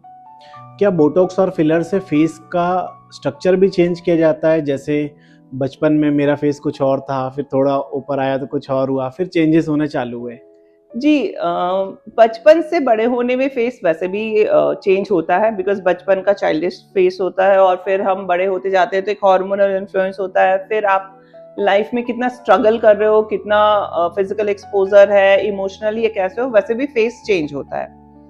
अब फेस का शेप हम चेंज कर सकते हैं, पूरा फेस नहीं बदल सकते। अगर आपका बहुत ज्यादा यहाँ पे प्रोमिनेंट है, मैंडिबुलर एरिया चौड़ा है, तो लड़कियों में ये अच्छा नहीं लगता, लड़कों में बड़ा अच्छा लगता है, तो हम यूजुअली यहाँ पे बोटॉक्स देके इसको सॉफ्ट कर देते हैं। अगर आपको लगता है कि आपका ठुड्डी का हिस्सा बहुत छोटा है, तो वो पूरे फेस का स्ट्रक्चर नहीं दे रहा, तो यहाँ फिलर कर सकते हैं। ऐसे ही नाक आपको उठाना है तो नोज लिफ्ट किया जा सकता है फिलर्स के साथ। तो बोटॉक्स एंड फिलर को अगर साइंटिफिकली तरीके से किया जाए, अनप्लान्ड वे में किया जाए, तो हम फेस के स्ट्रक्चर को और बहुत ज्यादा सुंदर बना सकते हैं। क्या एक बार बोटॉक्स करवाने के बाद बार बार उसको करवाना पड़ता है? देखिए, ये बड़ा ट्रिकी क्वेश्चन है। ये तो वैसा हुआ कि क्या एक बार जिम करने के बाद मुझे जिम करना पड़ता है? हमको पता है कि हम जिम करेंगे तो हम फिट रहेंगे, हम अच्छे दिखेंगे। हम जिम नहीं करेंगे तो हमारे मसल्स फिर से वीक होंगे, हम फिर से बेडॉल दिखेंगे। तो पड़ता है, इस बात पे डिपेंड करता है कि आपको दिखना कैसा है। यदि आप हमेशा स्मार्ट और सुंदर दिखना चाहते हो तो आप करोगे। यदि आपको लगता है कि नहीं, मुझे करना नहीं है और चलेगा मुझे मैं जैसा था, तो आप छोड़ सकते हो। बट इसमें कुछ पड़ता नहीं है, ये एक्चुअली आपकी अंदर की इच्छा है, क्योंकि आप इतने अच्छे दिखने लगते हो कि आप कभी भी फिर बैक टू पवेलियन जाना नहीं चाहते हो। बट आप कभी भी इसको छोड़ सकते हो, इसमें कोई मनाही नहीं होती, आप अपने कंफर्ट में इसको करते हो। जैसे आपको फिट रहने के लिए आप किसी भी एज में जिम करते हो और फिर बॉडी को मेंटेन करने के लिए करते हो, वैसे ही सुंदरता के लिए भी या लिफ्ट्स के लिए भी या पिगमेंटेशन के लिए भी लेजर किया, बोटॉक्स किया, फेस लिफ्ट्स किया, तो करना पड़ता नहीं है। ये एक्चुअली आप खुद ही मिरर में देख के आओगे तो आप चाहोगे इसको करना। इसमें कोई जबरदस्ती हमारी तरफ से नहीं होती, ये एक्चुअली आपकी चाहत बन जाती है कि अब आप अच्छे दिखो। फेस में बोटॉक्स फिलर्स करवाने के बाद क्या एक्सप्रेशन भी चेंज हो जाते हैं? देखिए, बोटॉक्स फिलर्स कराने पे डिपेंड करता है कि आपने अगर बोटॉक्स से सारे मसल पैरालाइज करा दिए तो अब ना तो आपका प्यार दिखेगा, ना आपका गुस्सा, ना आपकी घृणा, क्योंकि सारे मसल, आपका जो भी एक्सप्रेशन है वो भावों के हिलने से होता है। आंख कितना खुल रहा है, लिप्स कैसे मूव कर रहे हैं, सब आपके एक्सप्रेशन बताते हैं कि आपके अंदर क्या चल रहा है। तो अगर आपने सारे मसल फ्रीज कर दिए तो अब आप गुस्सा भी रहोगे तो वही चलेगा, और अगर आप हंस भी रहे हो तो वैसे ही एक्सप्रेशन रहेंगे। सिमिलरली अगर लिप्स पे फिलर्स हैं और वॉल्यूम बहुत ज्यादा है तो वो हर वक्त एक ही जैसा पाउच दिया रहेगा, तो वो भी एक बहुत अंतर पड़ता है। तो आप यूजुअली वहां तक नहीं जाते हो। जब हम बोटॉक्स करते हैं तो फीमेल्स में यूजुअली एक लेवल ऑफ एक्सप्रेशंस छोड़ते हैं, मेल में हम ज्यादा एक्सप्रेशन छोड़ते हैं, क्योंकि वो मैनली जब तक बाहर एनवायरनमेंट में दिखेंगे नहीं, सोसाइटी में दिखेंगे नहीं, तो उनका इंप्रेशन थोड़ा सा अच्छा नहीं रहता। एंड अगर हमने कभी एडमिनिस्ट्रेटिव बंदे का किया या पुलिस वाले का किया या जो इस टाइप के प्रोफेशन में जहाँ उनका चेहरा का एक्सप्रेशन ही उनका रुतबा है या रॉब है, तो उनके बोटॉक्स के डोजेस कम रहेंगे कि उनके लाइंस कम हो जाए बट एक्सप्रेशंस मेंटेन रहे। तो आप देखना जब सेलिब्रिटीज भी कराते हैं ना तो पूरा एक्सप्रेशन फ्रीज नहीं कराते, वो थोड़ा सा आईब्रो मूवमेंट छोड़ते हैं, क्योंकि जब वो दुखी दिखना चाहेंगे तो वो दिख ही नहीं पाएंगे, क्योंकि बोटॉक्स ने तो सब साफ कर दिया है। तो इसीलिए हमेशा एक्सप्रेशन के लिए थोड़े से डोजेस हम कम देते हैं, सो दैट आपका एक्सप्रेशन रहे। अब मान लो किसी की मम्मी ने अपना बोटॉक्स करा लिया और उसके चेहरे पे एक्सप्रेशन नहीं रहे, तो बच्चे तो कभी नहीं सुनेंगे उनकी। अब बोटॉक्स और फिलर्स रिलेटेड अब बताइए कि लिप्स में बोटॉक्स होता है कि फिलर्स होता है? देखिए, लिप्स में ना बोटॉक्स भी होता है और फिलर्स भी होते हैं। लिप के अंदर, मतलब ये जो पिंक वाला पार्ट जिसमें हम लिपस्टिक लगाते हैं, उसमें फिलर्स होते हैं वॉल्यूम देने के लिए, हाइड्रेशन के लिए। अगर हमको लिप लिफ्ट करना है तो हम बोटॉक्स दे सकते हैं। अगर स्मोकर्स लिप है, मतलब हर वक्त ऐसे स्मोक करने से मल्टीपल लाइंस बन जाती हैं, तो वहां पे बोटॉक्स देते हैं। तो बोटॉक्स बाहर की तरफ दिया जाता है, फिलर्स इस तरफ दिया जाता है, सो दैट वॉल्यूम क्रिएट करे। तो बोटॉक्स एंड फिलर्स दोनों देते हैं। इंडिकेशन क्या है उस पर डिपेंड करता है। हर पेशेंट बोटॉक्स और फिलर कराने से पहले सबसे ज्यादा आपसे आस्क क्वेश्चन क्या करता है? इसका कोई साइड इफेक्ट तो नहीं है। तो आप बताइए इसका साइड इफेक्ट है कि नहीं? देखिए, साइड इफेक्ट एज सच नहीं होता। कुछ पोस्ट प्रोसीजर जो डाउन टाइम होते हैं बोटॉक्स के, वो होते हैं। जैसे कि ब्रूजिंग हो सकती है या फिर रेडनेस हो सकती है, वो होता है। फीवर लाइक सिम्टम्स होते हैं बोटॉक्स में। इंजेक्शन पड़ रहा है तो ब्रूजिंग हो सकती है। बोटॉक्स अगर डिस्प्रोपोर्शनेट पड़ा तो एसिमेट्री हो सकती है। एंड बहुत रेयर इंस्टेंस होता है कि उससे आपको टॉक्सिक सिम्टम्स आए, बट क्योंकि आजकल जितने भी अच्छी कंपनी के बोटॉक्स आते हैं वो काफ़ी प्योरीफाइड होते हैं, तो उसके एलर्जिक रिस्पॉन्स तो नहीं होता। तो अगर आप चाइनीज कर रहे हो और बहुत सस्ते बोटॉक्स के चक्कर में गए, तब तो बहुत कुछ हो सकता है, जो कुछ भी हो सकता है। बट अगर आप प्योरीफाइड प्रोडक्ट्स ले रहे हो, अच्छे ले रहे हो, डॉक्टर आपका एक्सपीरियंस्ड है, तो आपके साइड इफेक्ट्स या कॉम्प्लिकेशन होने के चांसेस न के बराबर है। सिमिलरली फिलर्स में भी प्रोडक्ट्स अच्छे होने चाहिए, जो इंजेक्टर है वो अच्छा होना चाहिए। और अगर आपको कोई इंजेक्टर बोलता है कि फिलर करा लो कुछ नहीं होता, तो प्लीज उससे डर जाओ, बिकॉज फिलर से कुछ हो भी सकता है। आपको पता होना चाहिए कि क्या हो सकता है, तो आपको उसके लिए रेडी भी रहना चाहिए, सो दैट आप रिपोर्ट कर पाओ 24 to 48 आवर्स में अपने इंजेक्टर के पास, सो दैट अगर कुछ कॉम्प्लिकेशन हो भी जाते हैं तो वो उसको ठीक कर पाए। तो इसकी भी कोई स्पेशलाइज्ड ट्रेनिंग होती है कि ये डायरेक्टली आपकी काफी ज्यादा, मतलब हमको मल्टीपल ट्रेनिंग के दौरान गुजरना रहता है। मल्टीपल वर्कशॉप्स करते हैं, हैंड्स ऑन ट्रेनिंग होती है। और इसका एक बहुत ही अच्छा DIAS करके प्लेटफॉर्म है, जहाँ पे ये बकायदा कैडेवरिक ट्रेनिंग देते हैं। मतलब आप बॉडी पे फिर से कैडावर पे देखते हो कि डेप्थ कितनी होनी चाहिए इंजेक्शंस की। तो cadaveric training is one of the best जो कि आप कर सकते हो, क्योंकि इससे अब आपको आइडिया हो जाता है कि कहाँ पे आर्टरी जा सकती है, कहाँ पे वेन जा सकती है, क्योंकि नॉर्मल 70% में तो लगभग सब सेफ रहता है, बट वो बाकी जो लोग जिसमें अबनॉर्मल आर्टरीज हैं, अबनॉर्मल वेन है, या एक्स्ट्रा आर्टरीज वेन निकल रहे हैं, फेशियल आर्टरी के एक्स्ट्रा एक्सेसरी ब्रांच निकल रही है, ये कॉम्प्लिकेशन के चांसेस ज्यादा होते हैं। क्योंकि जहाँ पे आप सेफ एरिया समझ रहे हो, क्योंकि फिलर सब जगह नहीं दिए जाते, उसके सेफ एरियाज होते हैं, वहीं पे दिए जाते हैं, फिर एस्पिरेट करके दिए जाते हैं, सो दैट आपके कॉम्प्लिकेशन नहीं हो। वो आप पूरा प्रोटोकॉल लेते हो, but then also aberrant arteries है, एबरेंट वेन है, एक्सेसरी आर्टरीज है, वो जो जिसको जहां नहीं होना चाहिए वहां पे है। तो ये आपको एक सेंस ऑफ परसेप्शन होना चाहिए कि आपके कहाँ का क्या एक उल्टा पुल्टा चीज हो सकता है। सो उसकी जो ट्रेनिंग्स होती है, दैट इज DIS। तो फर्स्ट टाइम जब इंडिया में हुई थी, सो आई डिड, तो मैंने अपना मास्टर इंजेक्टर का जो ट्रेनिंग है वो वहीं से किया था, because cadaveric training is one of the best training जो आप फिलर्स के लिए कर सकते हो, फिलर्स के लिए, थ्रेड्स के लिए, बिकॉज ये सब चीज में सिखाते हैं। And once you know the anatomy, तो कॉम्प्लिकेशन के चांसेस कम रहते हैं। आपने बहुत सरल तरीके से बताया बोटॉक्स, फिलर्स।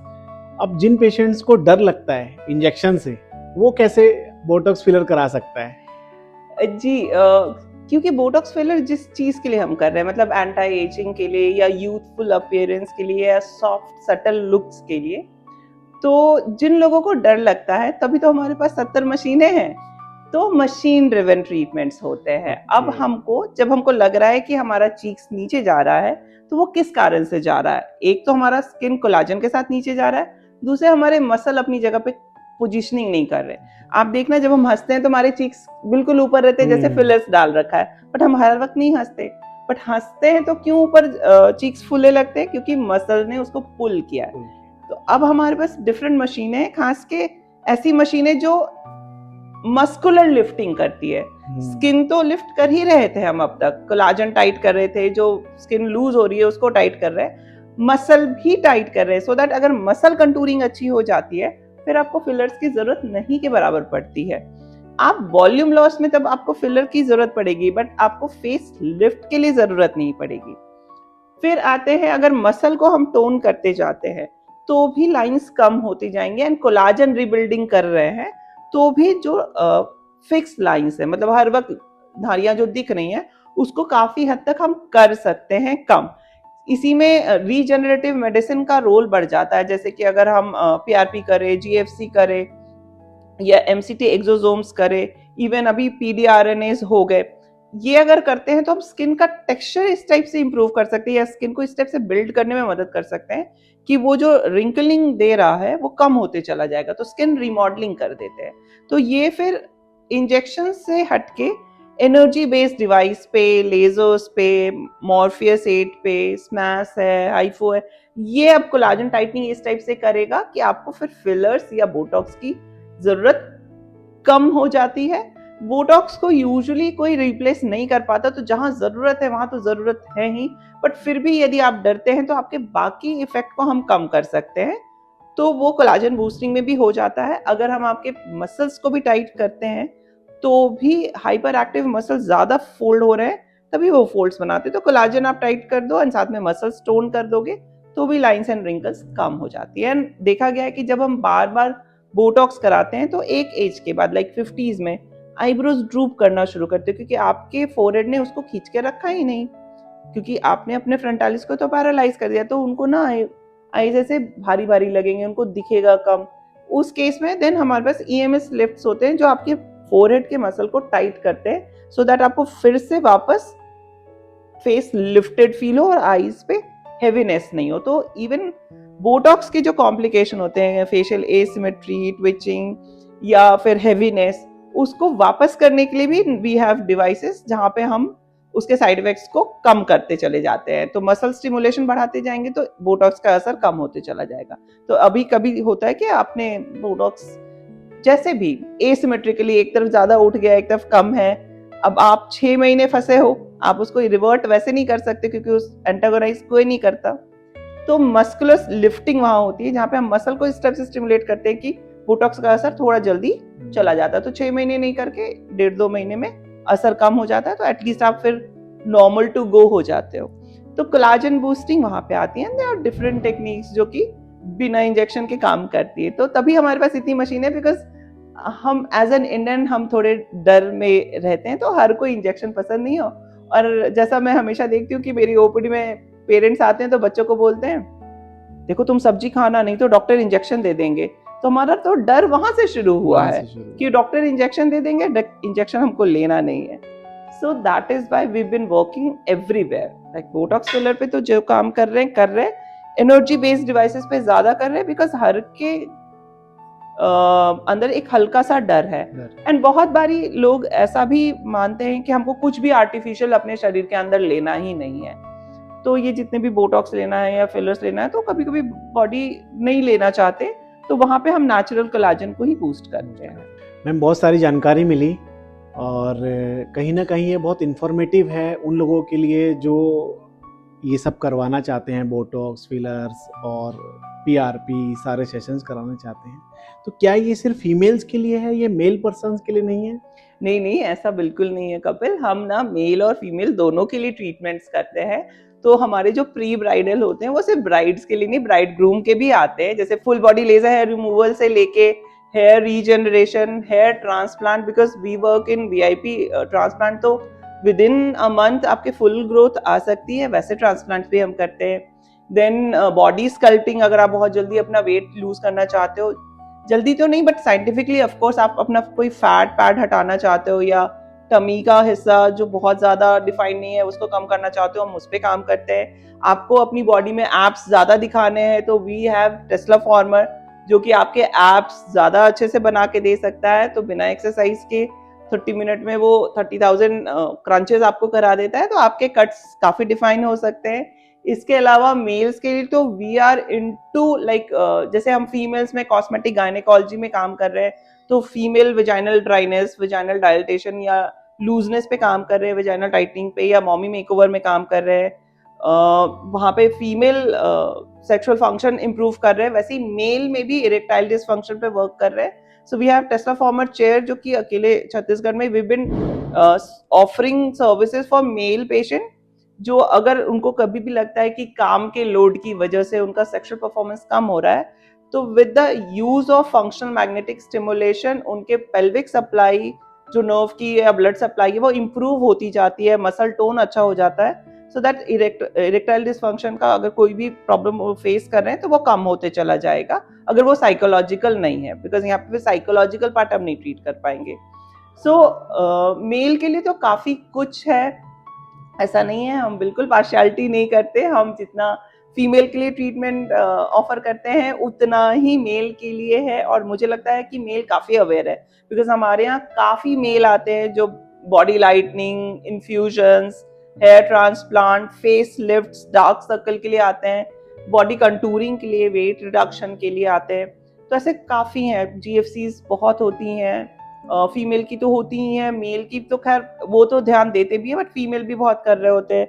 हम इतना ध्यान देते हैं कि यदि हमको बाल लाना भी होता है तो बिकॉज फिनास्ट्राइड एक ऐसा डीएचटी इनहिबिटर है या ड्यूटास्ट्राइड जो कि मेल्स में लिबिडो कम कर देता है, सो व्हाट वी डू कि हम वहाँ पे भी बॉडी में ओरल नहीं देके मीजोफॉर्म में स्कैल्प में डायरेक्ट मीजोथेरेपी के थ्रू दे देते हैं, जिससे बाल पे जो असर आना है वो आ जाए, पर शरीर पे कोई भी खराब असर नहीं पड़े। बिकॉज जो भी यंग एज है 20 से 40 या 50 वाला, और अब तो खैर हमारा यूथफुलनेस 60-70 तक है, तो सबको ही सेक्सुअली एक्टिव है, तो किसी का भी जो पर्सनल लाइफ है या सेक्सुअल लाइफ है वो हैम्पर नहीं हो, हम कोई भी ऐसी ट्रीटमेंट नहीं करें या ऐसी कोई भी मेडिसिन नहीं दे जिससे उनका सेक्सुअल लाइफ हैम्पर हो जाए। सो हम पूरी कोशिश करते हैं, टेक्नोलॉजी वाइज इंटरनेशनली हम स्टैंडर्ड मेंटेन करते हैं, रीजनरेटिव मेडिसिन ही हमारा फ्यूचर है। So we work for the regenerative medicine, क्योंकि बॉडी का खुद का कैपेसिटी है खुद को ठीक करने का। हम कोशिश करते हैं कि हम सब वैसा करें जहाँ पे बॉडी पे इफेक्ट आए बट साइड इफेक्ट न के बराबर आए। थैंक यू मैम, बहुत सारी आपने डिटेल्स शेयर करी, बहुत सरल भाषा में आपने बहुत सारी चीजें बता दी। Thank you doctor Ujjwala Verma, thank you so much. Thank you Kapil. Thank you.